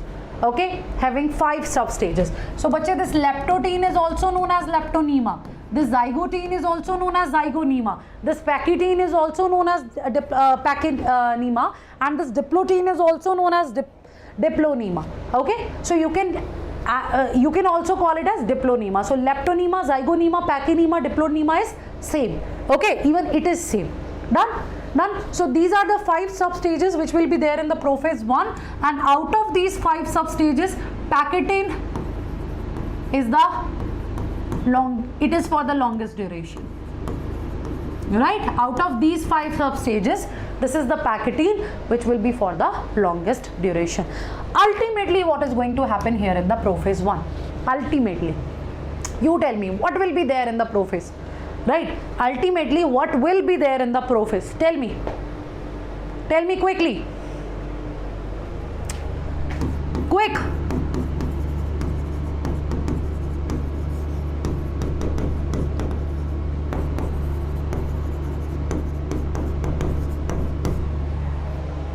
Quick.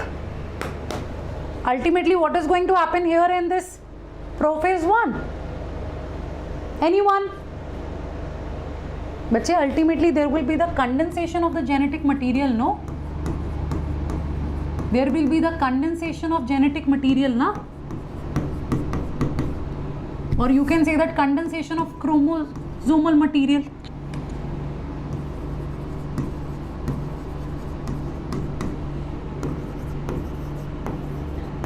Isn't it? Isn't it? So ultimately this will ultimately, if it is a prophase, condensation of chromosomal material will be there, right? No matter what. Okay, so here we have 5 sub-stages. So obviously there are some other processes also, but ultimately the condensation of the chromatin will be there. Okay, okay Priyanka, ultimately the condensation of chromatin will be there. Okay, is that clear? Yes or no? Is that clear? Yes or no? Quick. So prophase 1, in which we have to talk about what? We need to talk about the leptotene. So in prophase 1, we are going to start with what? We are going to start with the leptotene. Clear, bache? We are going to start with the leptotene. So up to this part, any doubt? Right? So prophase 1, then comes the metaphase 1, of course. Then comes the anaphase 1, and then the telophase 1. And then there will be interkinesis and prophase 2, metaphase 2, anaphase 2, telophase 2. Clear? Done, bache? So let's start with the leptotene. And again, bache, I am asking this. If there is any doubt, please tell me. Right? If there is any doubt, do let me know.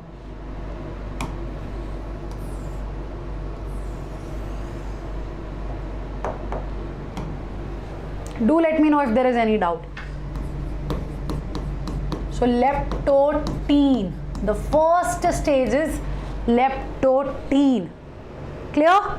Bache, meiosis will occur in a diploid cell. It will occur in the germ cell, the cell which will undergo the cell which is going to form the gamete.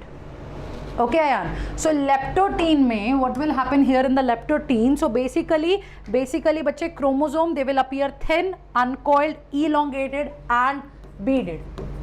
Right? Chromosome, they appear thin, right? Uncoiled, even, elongated and beaded. Right? And beaded. Let me explain this. So see, as I said, ultimately it is the prophase, so condensation of chromatin will start. So obviously you know that when it is the interphase, okay, you know that when it is the interphase, the chromosomes, you know that in S phase the DNA duplication will occur, but ultimately these chromosomes, they are tangled, isn't it? They are tangled, isn't it? They need to be untangled. They need to become compact, isn't it? They need to become compact, isn't it? Isn't it? So of course, here in the first substage, ultimately the condensation of chromatin material will start. So chromosomes are going to be thin, right? Uncoiled, elongated, right? They are thread-like. They are still thread-like, and they are beaded. Now come to this part, that what is the meaning of this? That chromosomes, they are beaded. What is the meaning of this statement?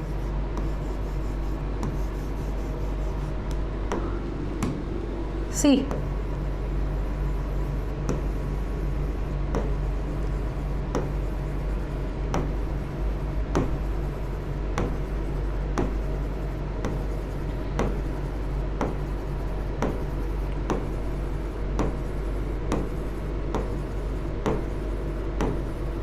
right? It's like that, right? It's like that. But these beads are chromomeres. Okay, these beads are what? See, let's say these are the beads. Okay, they are present over these chromosomes, over these threads, right? So these beads are what? They are the chromomere, right? They are the chromomere, right? And these beads, they represent genes, nothing else. Okay, they are just representing the genes. What are they? They are just representing the genes. Clear? Clear, bache? Clear, bache? So chromosome, they appear thin, they appear uncoiled, they appear elongated, and they appear beaded. So chromomere, right? They are representing these beads, and they represent the genes, isn't it? They represent the genes basically. Now here in leptotene, the condensation of chromatin material will start. I told you already. You know what is going to happen here? Right, the ends of chromosome will join to this, they will join to this nuclear envelope. Do you know that? Right, what will happen here in this leptotene, right? Chromosome will attach to nuclear envelope by its ends. Clear? Chromosomes will attach to nuclear envelope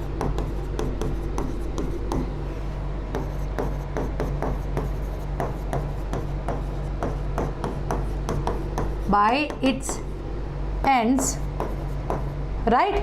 By its end, they are going to attach to this nuclear envelope, right, bache? They are going to attach to this nuclear envelope, and they will attach by its ends through attachment plate. Now can you see that that is looking like a bouquet? Imagine all the chromosomes.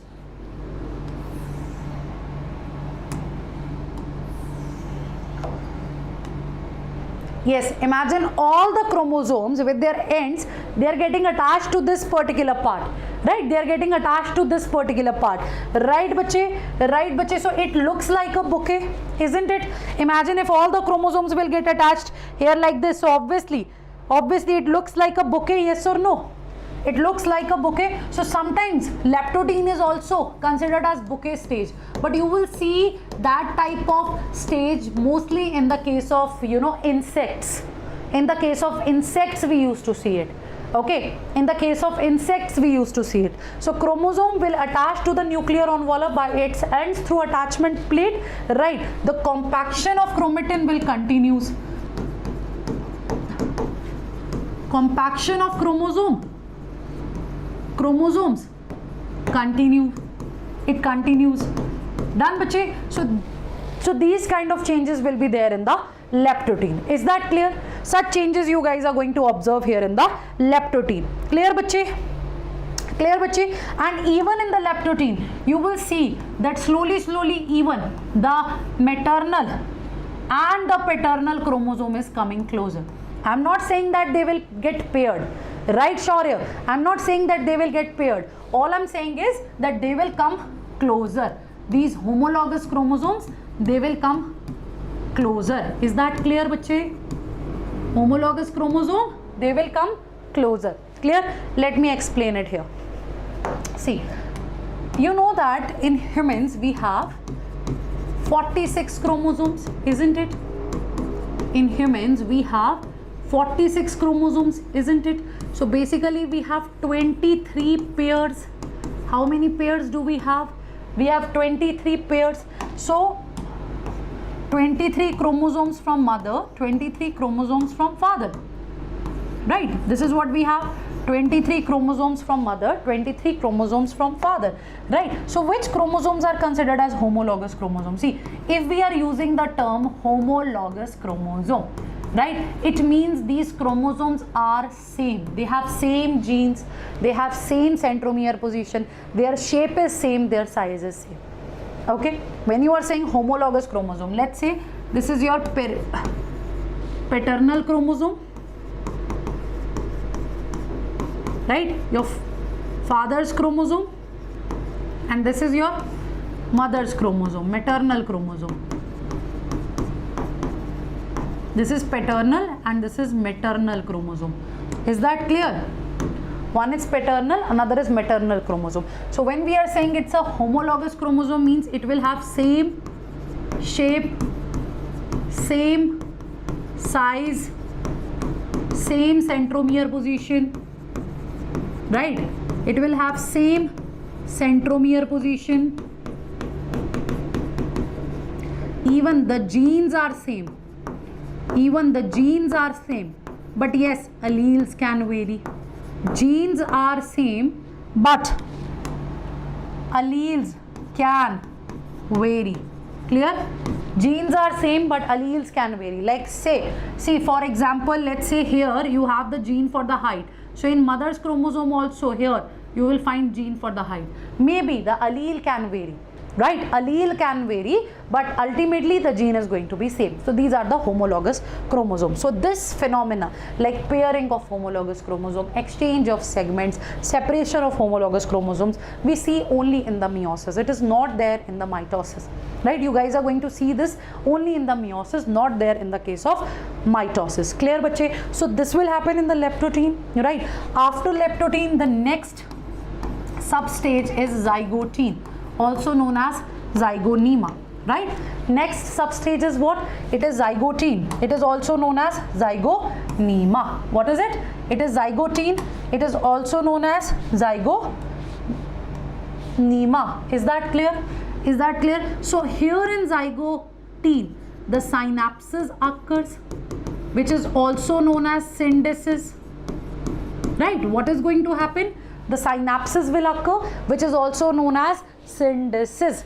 Right? What will happen here in the zygotene? There will be the right pairing of homologous chromosome, which is known as synapses, which is known as synthesis, and even you also call it as pairing or zipping. So ultimately what is going to happen here in zygotene? There will be the pairing of homologous chromosomes. Right? There will be the pairing of homologous, there will be the pairing of homologous chromosome. Are you getting it? In the zygotene, what is going to happen? There will be the pairing of homologous chromosome, and bache, this is important, synaptonemal. And how that pairing will occur? Synaptonemal complex will form. Right? Synaptonemal complex will form. Let me explain this. So bache, what is going to happen here? Right? In this zygotene, right, maternal and paternal chromosome, it will come closer. In the zygotine, what is going to happen here? Bache, the maternal and the paternal chromosome will come closer. What is going to happen? The maternal and the paternal chromosome will come closer. This is what pairing is, right?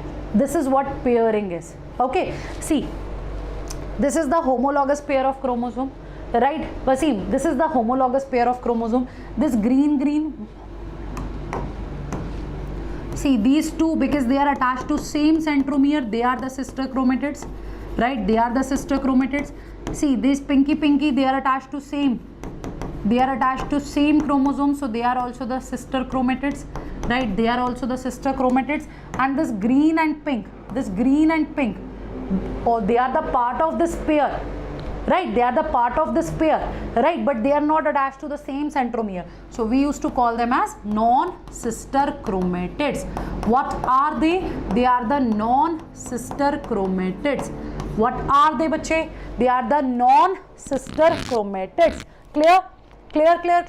These are the non-sister chromatids. So as I said, what is going to happen here? There will be the pairing of homologous chromosome. But just imagine these are two structures. You want to pair them together, right? These are two structures. You want to pair them together. Obviously, you need a kind of glue in between which can attach them together, which can hold them together. Yes or no? Yes or no? No doubt we want to pair the homologous pair of chromosomes, right? So in between there should be some glue. There should be something which can hold it together, isn't it? Which can hold it together, isn't it?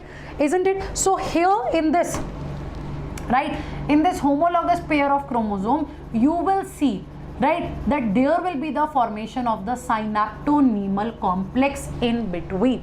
Okay, right? Understand it in this way, like let's say this is one chromosome, let's say this is another chromosome. So in between these two, you guys will see synaptonemal complex. What will you see? You will see the synaptonemal complex, right? Synaptonemal complex. Okay, and this synaptonemal complex will hold them together. Are you getting it? It is the synaptonemal complex which is going to hold them together. It will help in the pairing. Okay, it will help in the pairing, the synaptonemal complex. And this synaptonemal complex is a ribonucleoprotein complex. Right, bache, focus on each and every word here. It's a ribonucleoprotein complex. What is it? It's a ribonucleoprotein complex. Right, ribonucleoprotein complex. So ribonucleoprotein means there will be the nucleic acid, that is RNA, right? There will be the nucleic acid, that is RNA, and there will be the protein, of course. From ribonucleo, this is what you guys can judge, that there will be the presence of RNA and the protein, right? There will be the presence of RNA and the protein. So ribonucleoprotein complex it is.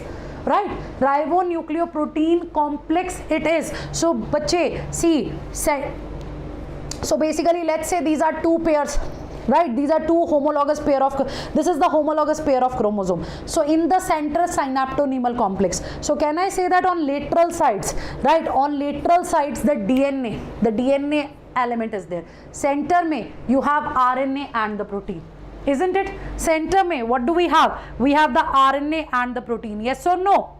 Yes or no? Right? So two lateral elements having DNA, RNA and protein present in between two sister chromatids. Okay, present in between two sister chromatids. So in zygotine what is happening? There is the pairing of homologous chromosomes and synaptonemal complex will help in that pairing. Is that clear? The synaptonemal complex will help in that pairing. Is that clear? Is that clear? And this pairing continues till metaphase 1. This pairing continues till metaphase 1. Done? Clear? So now the next point. See,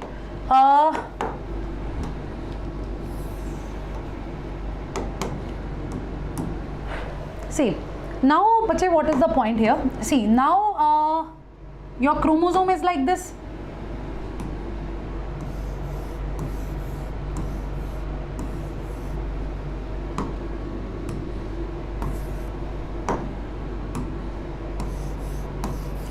So obviously in this homologous pair of chromosomes you have the synaptonemal complex. So when they are paired, right, we are calling it as a bivalent. We are calling it as a bivalent. It is paired now. We have 2 chromosomes here in one pair. Right, we have 2 chromosomes here in one pair, right? So this is the homologous pair of chromosomes. So we have the 2 chromosomes here. So of course it is what? It is bivalent, right? It is what? It is bivalent, right? So pair, because it is paired, that is why we are saying it is bivalent. And here you can see 4 sister chromatids, right? Can you see this 4 sister chromatids here? Ultimately in totality you people will see 4 sister chromatids here. So we also use the word tetrad for it, right? We also call it as tetrad. So bivalent and tetrad is same. Okay, bivalent and tetrad is same. So we can also call it as tetrad or the bivalent. Clear bachche? Tetrad or the bivalent. Clear? Sure? Sure? Hanji, sure?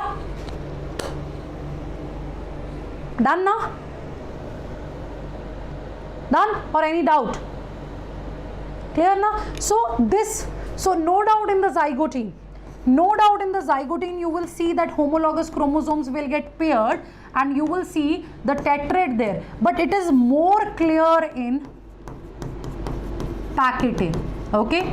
This tetrad will become more compact, it will be more clear in the next substage, that is pachytene. So everyone just repeat it again, right? Just repeat it again. Everyone just repeat it again. You have leptotene, zygotine, pachytene, diplotene, dikinases. You have leptotene, zygotine, pachytene, diplotene, dikinases. Leptotene, zygotine, pachytene, diplotene, dikinases. Clear bachche? Clear bachche? So now it is the pachytene. Pachytene, the longest substrate. So here the crossing over occurs, right? Crossing over occurs. Crossing over, which is also known as recombination, right? It is also known as recombination. See bachche, you know that asexual reproduction is not so advanced. In comparison to that, sexual reproduction is advanced, isn't it? Asexual reproduction is not so advanced, sexual reproduction is advanced. Why?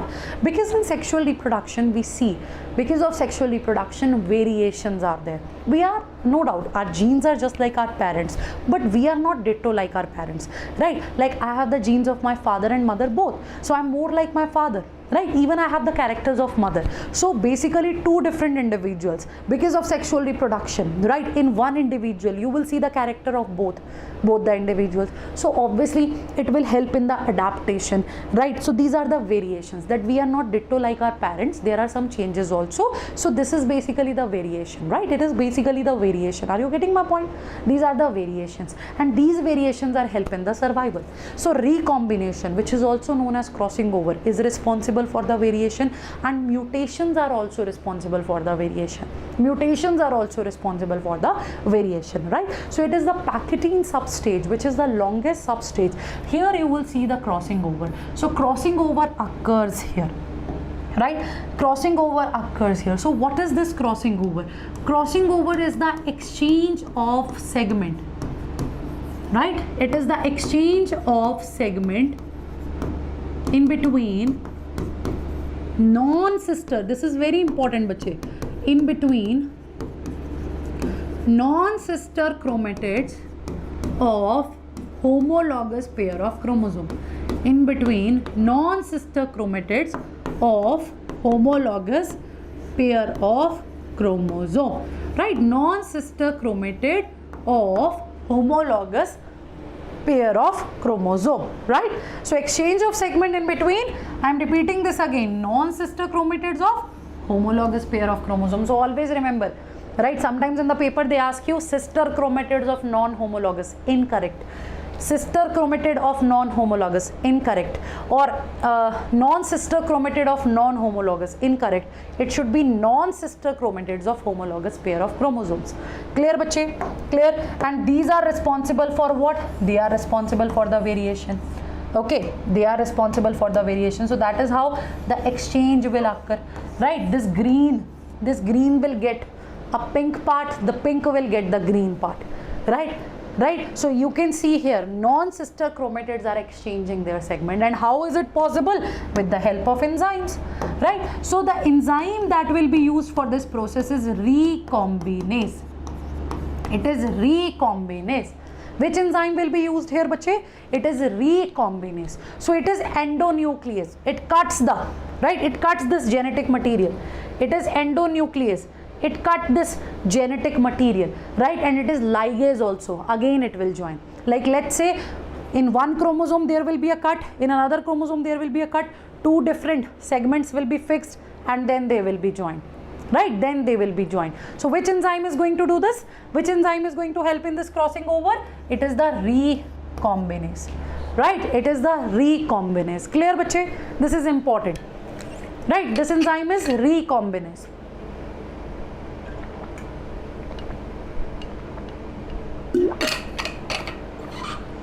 Sure? Sure, bache? So this enzyme is what? This is the recombinase. Okay, recombinase. Clear, bache? Done. So it will lead to the recombination of genetic material of two chromosomes. Clear? Sure? Sure. So bache, see.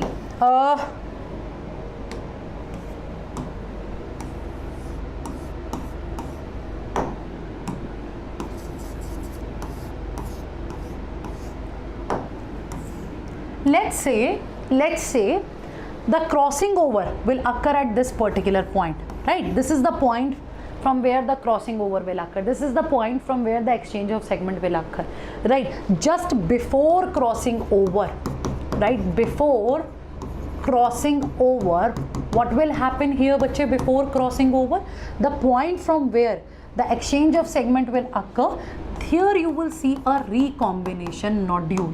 What will you see here? You will see a recombination nodule. Nodule means some condensed structure. Okay, what will you see here? You will see a recombination nodule. You will see a condensed structure here. So what is this recombination nodule? It is the point, right? It is indicating, it is basically a point from where the crossing over occurs, right? From where the crossing over occurs. Okay, right? So before crossing over, this is what you will see. The point at which the crossing over will occur, there will be the appearance of a recombination nodule there, right? There will be the appearance of a recombination nodule there. So the site or the point at which crossing over will occur, right? Crossing over will occur.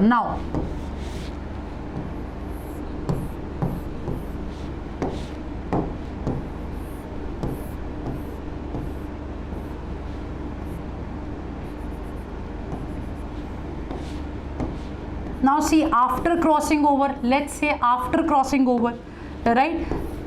So after crossing over, you all see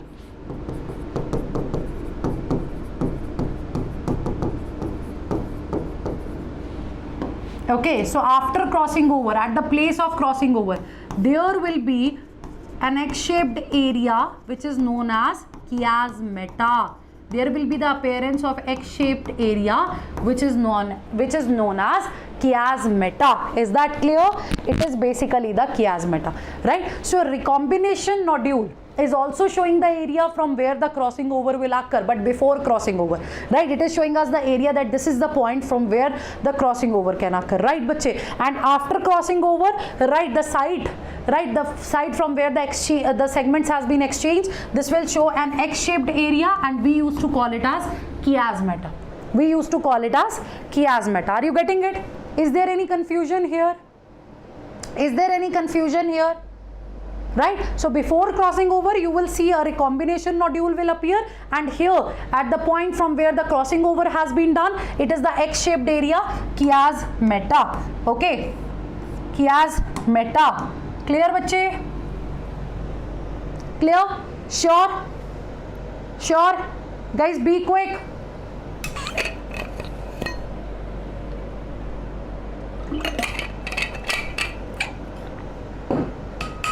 Yes, be quick.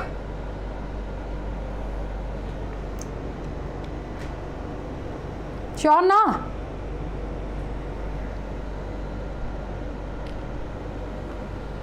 Okay, okay. So after packetine, the next substage is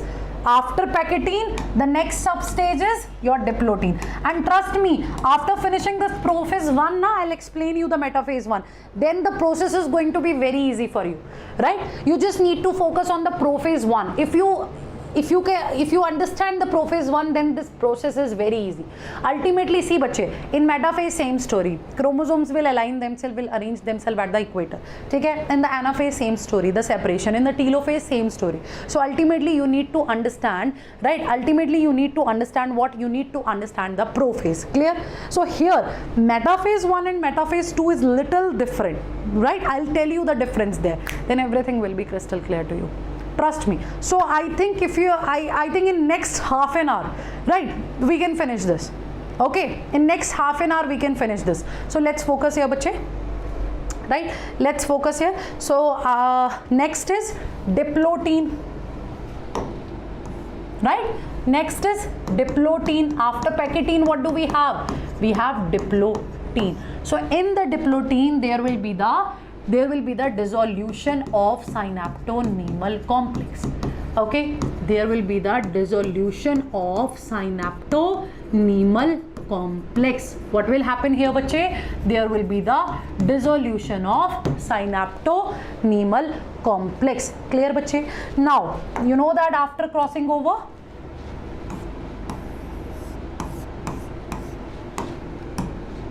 now crossing over is done, right? So the synaptonemal complex, you know na, synaptonemal complex was linking it together. Synaptonemal complex was responsible for the pairing, right? Synaptonemal complex was responsible for the pairing. So now what is going to happen here, bache? The dissolution of this synaptonemal complex will occur. Okay, the dissolution of this synaptonemal complex will occur, right? So it will dissolve. The synaptonemal complex will dissolve. What is going to happen? The synaptonemal complex will dissolve. And if synaptonemal complex is dissolving, right? If synaptonemal complex is dissolving, so obviously, right, then how the chromosome will remain paired? It is also the point now that, ma'am, if synaptonemal complex is dissolving, then how that chromosome will remain paired? Remember, there is the dissolution of synaptonemal complex, Afrin, but that egg-shaped chiasmata will still stay like this, right? You will see this chiasmata, egg-shaped chiasmata will be there. So it will hold these chromosomes in a pair together. I told you, the pairing will remain till metaphase 1. That this pairing will remain till metaphase 1. So this is how it proceeds. So after diplotin, we have diakinesis. What do we have? We have diakinesis. And here in diakinesis, there will be the terminalization of chiasmata. What will you see there? There will be the terminalization of chiasmata. But terminalization, terminals means ends. Terminals means ends. What is the meaning of these terminals? Terminals means ends. Now, let's say this crossing over is taking place here at this point, right? Just imagine that crossing over is taking place here at this point or at this point. So obviously X-shaped area will form here, na? X-shaped area will form here, na? So here in diakinesis, there is the terminalization of chiasmata, means that X-shaped, right, that X-shaped area will come to the ends like this, right? That X-shaped area will come to the ends. There will be the terminalization of chiasmata. That is what you people need to remember. So bache, what is happening in which substage you should know about it. You should know the basics here, right? You should know which meiosis is heterotypic, which one is homotypic. You should know where there is the separation of homologous pair of chromosomes and where there is the separation of sister chromatids. These points are literally very important. Okay, they are literally very important, right? So this is all about the diakinesis, right? Terminalization of chiasmata is there, and this diakinesis is also showing transition to metaphase.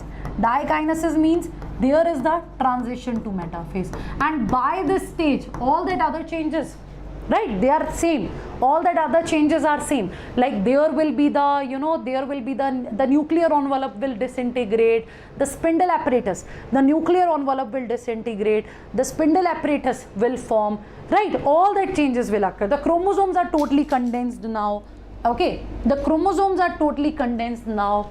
Clear, bache? So that is how it works. Clear? That is how it works. Clear? Done?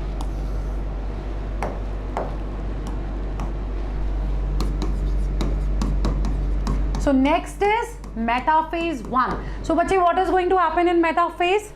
What is going to happen in metaphase? Now see, it is very easy to understand. I don't know why students, they make mistake. Okay, I'll explain this metaphase and anaphase together. It is literally easy. I literally don't know why you people make mistakes here. Now see, metaphase means all the chromosomes, they will align themselves at the equator. This is the meaning of metaphase. Jyoti, this is the meaning of metaphase, that all the chromosomes, they will align themselves here at the equator. Yes or no? Here at the equator, all the chromosomes, they will align themselves. Now you know that these chromosomes are in pair. Yes or no? Now you know that these chromosomes are in pair. Yes or no? Hanji bache, these chromosomes are paired, right?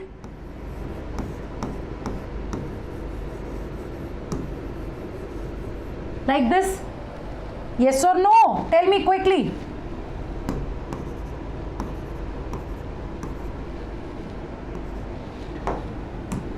These chromosomes are paired, yes or no? Right?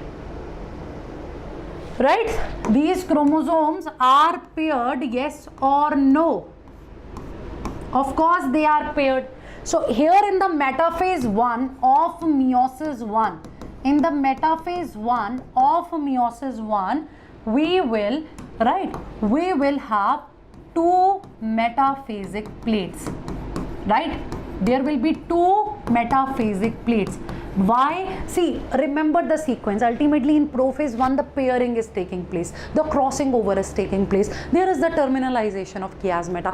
Ultimately chromosome are still paired. So if they are paired, of course that pair will arrange itself at the equator, that pair will be there here in the center. Okay, so in the metaphase 1, this is the unique thing about the metaphase 1 of the meiosis 1, that the pair, the bivalent, the tetrad will be arranged here. Clear, bache? The bivalent or the tetrad will be arranged here. Clear? Clear? This is the metaphase 1.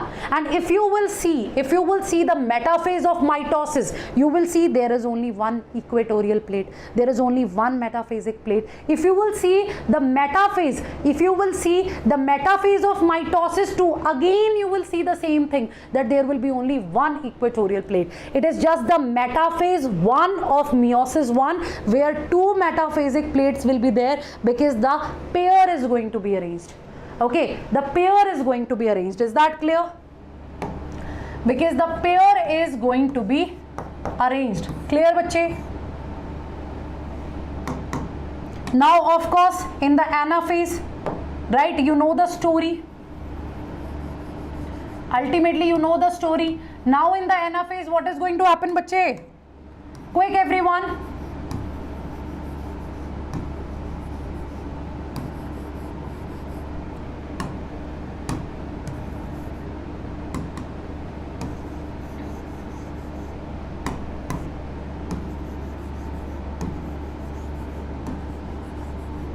Right, next is what? Next is the anaphase. So obviously in anaphase there will be the separation of homologous pair of chromosome, isn't it? There will be the separation of homologous pair of chromosome. So there is no splitting of chromatids. It is just the separation of bivalent. It is the separation of homologous pair. Right? It is the separation of homologous pair of chromosome, isn't it? Isn't it? So this is the anaphase 1 of the meiosis 1. So what will happen here in anaphase 1? I am repeating this again. There will be the separation of homologous pair of chromosome. Okay.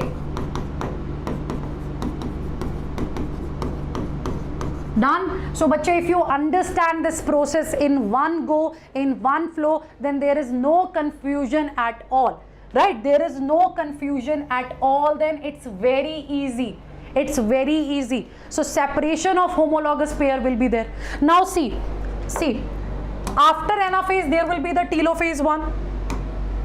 After anaphase there will be the telophase 1. So telophase 1 will have same story, right? Telophase 1 will have same story. Like here, if you have 2 daughter nuclei, here you will get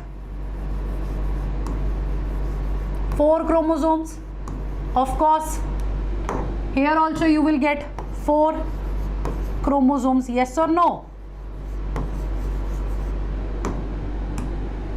Yes or no?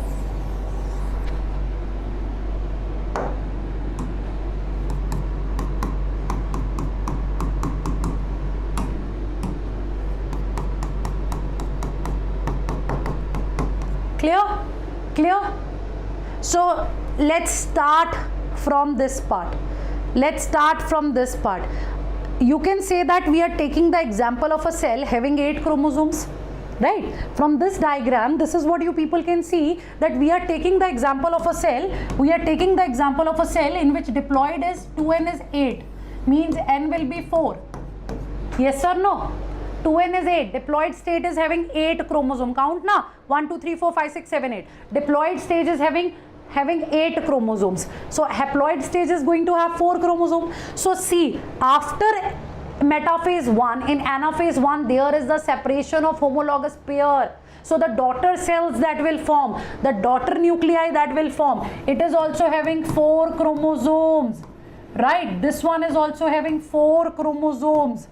Clear? This one is also having 4 chromosomes, right? So after this telophase 1, you know that what will happen? The cytokinesis will occur, isn't it? The cytokinesis will occur, and you are going to get 2 daughter cells. You are going to get 2 daughter cells having, right, having 4 chromosomes. Now can you understand it? That why do we say that it is the meiosis 1 which is heterotypic? It is the meiosis 1, right? It is the meiosis 1, but after which the chromosome number will reduce to half. After which the chromosome number will reduce to half. Yes or no? Yes or no? Right? So these are haploid. Here n is equals to 4. N is equals to 4. Clear, bache? Clear, clear, clear. So after this telophase 1, what will start? The prophase 2. Right? It is not having substages. It is not having substages. So now these 2 daughter cells will enter in this process. Right? Now these 2 daughter cells will enter in this process. And here I am showing you the 4 chromosome. But ultimately you know that the decondensation, right? The decondensation will occur here. Right? The chromosomes will not remain like this. They will not remain compacted. Right? They will not remain compacted. Again they will become what? They will become decondensed. Isn't it, kids? They will become decondensed. They will be tangled again. Clear? Clear, clear, clear? They'll be tangled again.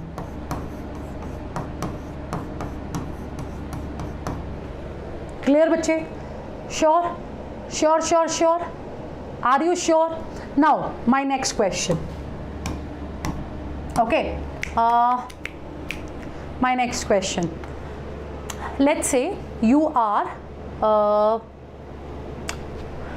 you went to market, right? You went to market, you came home. Obviously, you know, after 1 hour, let's say, after 1 hour, you need to go for the market again. So, are you going to change your clothes? Are you going to change your clothes? Right? No, no.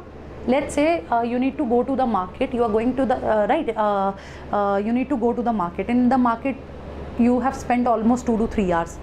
Then you came back. Okay, then you know that after 1 hour, after another 1 hour or 2 hours, you again need to go to the market. You have some work. So obviously, in that case, we are not going to change our clothes, right? We are not going to change our clothes. We can be little easy, like let's say instead of jeans you will wear that pajamas, that lower and all, right? Otherwise you will be like, okay, fine, again I have to go to the market, so why to change the clothes, right? This is general human nature, right? So here we have the same case. After telophase 1, we know that these daughter cells, they need to enter in the prophase 2. There is a gap in between, that is interkinesis, a kind of resting stage in between. But in that resting stage, no DNA replication will occur. Nothing is going to occur, right? Nothing is going to occur. Clear, bache? Okay. So obviously, the chromosome, they will become decondensed, but not totally decondensed. They will lose their, right? They will again become thread-like, right? They will again become thread-like, but not like the chromosomes of interphase nucleus, not just like the chromosomes or chromatin material of interphase nucleus. They will decondense a little bit, okay, a little bit. So again in prophase 2, the story is same as I said. Again in prophase 2, the story is same as I said, that there will be the condensation, right? Again there will be the condensation. Again there will be the disintegration of nuclear envelope, right? Again there will be the disintegration of nuclear envelope, right, bache? So after prophase 2, what will you have? After prophase 2, what will you have? Metaphase 2, telophase 2, sorry, anaphase 2, and then the telophase 2.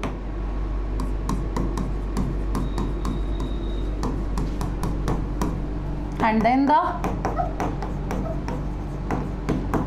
telophase 2. Clear? So again metaphase 2, again anaphase 2, again the telophase 2. So again the story will remain same, bacho, right? The story will remain same. Like let's take the example of this cell. Let's take the example of this cell. Okay, again these 4 chromosomes, they will align themselves, right? They are going to align themselves at the equator. Again that mitotic spindle will form, है ना? Again that mitotic spindle will form. Okay, again chromosome will align themselves on this metaphasic plate. Again in anaphase 2, there will be the splitting. There will be the splitting of the, here what will you see? You will see the splitting, right? Here there is no separation of homologous chromosome, but instead of that there will be the splitting, bache, splitting of the centromere. Clear? Clear? The splitting of centromere will occur and the sister chromatid, they separates. Clear, bache? The sister chromatid, it separates. So I am going to write it here. So there is the splitting of centromere. So it is just like mitosis, isn't it? It is just like mitosis, isn't it? So there is the splitting of centromere and there is the separation of sister chromatids.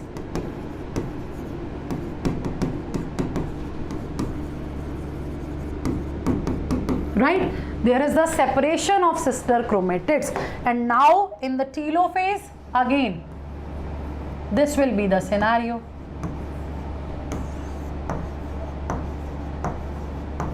And slowly, right, again in the telophase, this will be the scenario. You will see these 4 chromosomes here. Okay, you guys are going to see these 4 chromosomes here, right? So obviously the haploid number of cells. So in late telophase, again it will become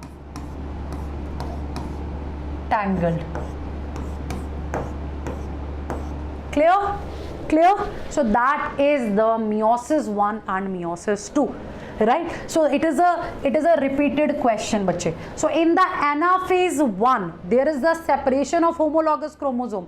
In the anaphase 2, there is splitting of centromere, there is separation of sister chromatid. When you compare the metaphase 1, when you compare the metaphase 1 with the metaphase 2, so you will see in metaphase 1, 2 metaphasic plates are there, bivalent, tetrad, the pair is arranged there, and here it is not the pair, right? It is not the pair, only one plate is there, right? So this is your meiosis 1 and meiosis 2.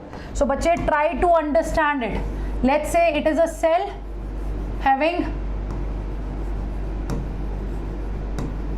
8 chromosomes, right? It's a cell after interphase, it is having 8 chromosomes. Fine. So after meiosis 1, that's the scenario. Like anything can occur, it's not mandatory that it will acquire green only, it will acquire pink only. No, doesn't matter, but ultimately that is how it will get separated. And then after meiosis 2,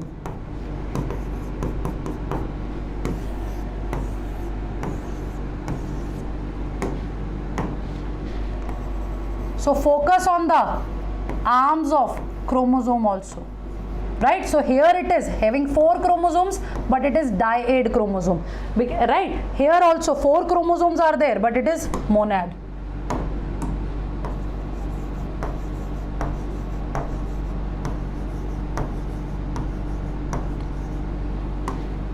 Clear? So here the DNA content will be 4C.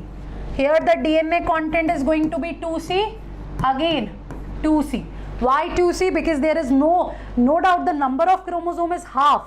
The number of chromosome is half, but they are having the the chromosome is dyad basically. Okay, dyad basically. So again here it will become C, C, C and C. So that's the scenario. DNA content 4C, DNA content. So that is why there is the requirement of this meiosis 2. Okay, to equally divide this. Okay, so this is all about the meiosis 1 and meiosis 2. Clear? This is all about the meiosis 1 and meiosis 2. That's it. That's all, bache. See, I have added this beautiful diagram which is showing all that, DNA repair and cell cycle ka progression. So it is showing these cyclins. So I'm not saying that you have to remember it, but it is just for your knowledge, right? See, so like cyclins are there, CDKs are there. So that's how it progress. Clear, bache? So see the meiosis, which is 2 sequential cycles of nuclear and cell division, right? But there is only 1 cycle of DNA replication. Important, right? Important it is, right? It is important. Clear, bache? So meiosis 1 is initiated after the parental chromosomes have replicated to produce identical sister chromatids. So there will be the pairing in the meiosis, then there is the separation. So that's all, bache. Do check the diagrams from the NCERT. Okay, that is important. Here also you guys can see leptotene, zygotene mein pairing, pachytene mein crossing over, diplotene mein there will be the dissolution of synaptonemal complex. See, synaptonemal complex starts to disappear. It starts to disappear, and here the terminalization of chiasmata will be there. Clear, bache? These are the stages. So here you guys can see the crossing over properly, right? So homologous pair, so it will occur in the non-sister chromatids of the homologous pair of chromosome, right? Non-sister chromatids of the homologous pair of chromosomes. Clear, bache? See, that's a complete process. See the leptotene, the zygotene pairing, more compaction will occur. Ultimately in pachytene, the crossing over, then there will be the terminalization, there will be the dissolution of synaptonemal complex, finally terminalization. Metaphase 1, where the pair will be arranged. Anaphase 1, where the pair will get separated. Telophase 1, 2 daughter nuclei having haploid number of chromosomes. Then again the prophase 2, again the condensation in metaphase 2, you know that, right? The chromosomes, haploid chromosomes will arrange themselves. Again in anaphase 2 they are splitting, and finally in telophase 2 you will get 4 daughter cells. So now I hope, right, I hope you got it that why it is important to have the meiosis 2, because we have to divide the DNA content also, right? We need to divide that DNA content also. But see, it's more than sufficient, right? It's more than sufficient. I have explained everything which you need, right? You just need to read the NCERT from, yes, read NCERT by your own. See prophase, metaphase. So you need to know the diagrams, right? Read it from NCERT, check all the diagrams, solve the questions. If there is any doubt, just put it in the comment section. Definitely I will answer it to you. Okay, definitely I will answer it to you. Now this is my favorite slide, right? So here you guys can see metaphase in mitosis. Like take the example of same cell when 2n is 8, right? Take the example of same cell when 2n is 8. So you will see that all the 8 chromosomes, fine, all the 8 chromosomes, they will align themselves like this.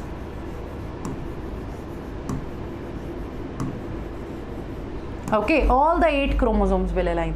Now it is the metaphase 1, so obviously it will be that 8 chromosomes will be in pair. So you will see 4 pairs here, right? You are going to see 4 pairs here. And now when it is the metaphase 2, so you will see this like this. 1, 2, oh, yep.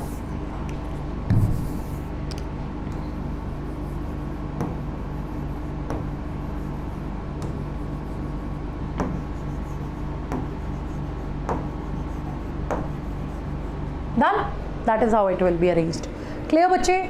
Clear, bache? So that's all, that's it. So in one shot we have completed the cell cycle and cell division, and we have completed everything.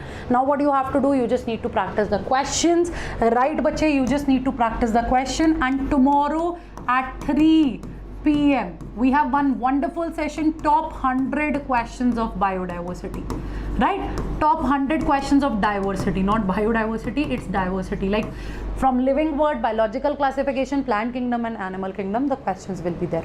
Okay, the question will be there. Yeah, PDF will be provided to you in the Telegram group for sure. You guys can join my personal Telegram also, which is Love Biology by Ambika, and our official Telegram, which is Unacademy NEET English. Clear? So you guys can join it. I'll share the PDF there. Okay, and moreover, bache, join the test series. I hope Wasim sir has taken the session, right? So join the test series. It is the All India test series. Your entire syllabus will be covered there, right? And the questions are very amazing. They are NCERT based. So it is going to be very, yeah, that is going to be very good for you, right? Solve the questions, as much question as you can. If you cannot be the part of our batch, like see, in our batch, okay, in our batch we are having regular mock test, we are having regular discussion, but some students, they cannot join the batch. Okay, they cannot afford it, or you don't want it. It's purely your choice, because we are going to provide you the quality content here on YouTube as well. But question practice is important. Okay, question practice is very, very, very important. So according to me, you people should join this mock test series. Okay, and moreover, see, you have to follow the NCERT, but for question practice, right, do whatever you guys can do, right? For NCERT based, you need to solve NCERT based questions.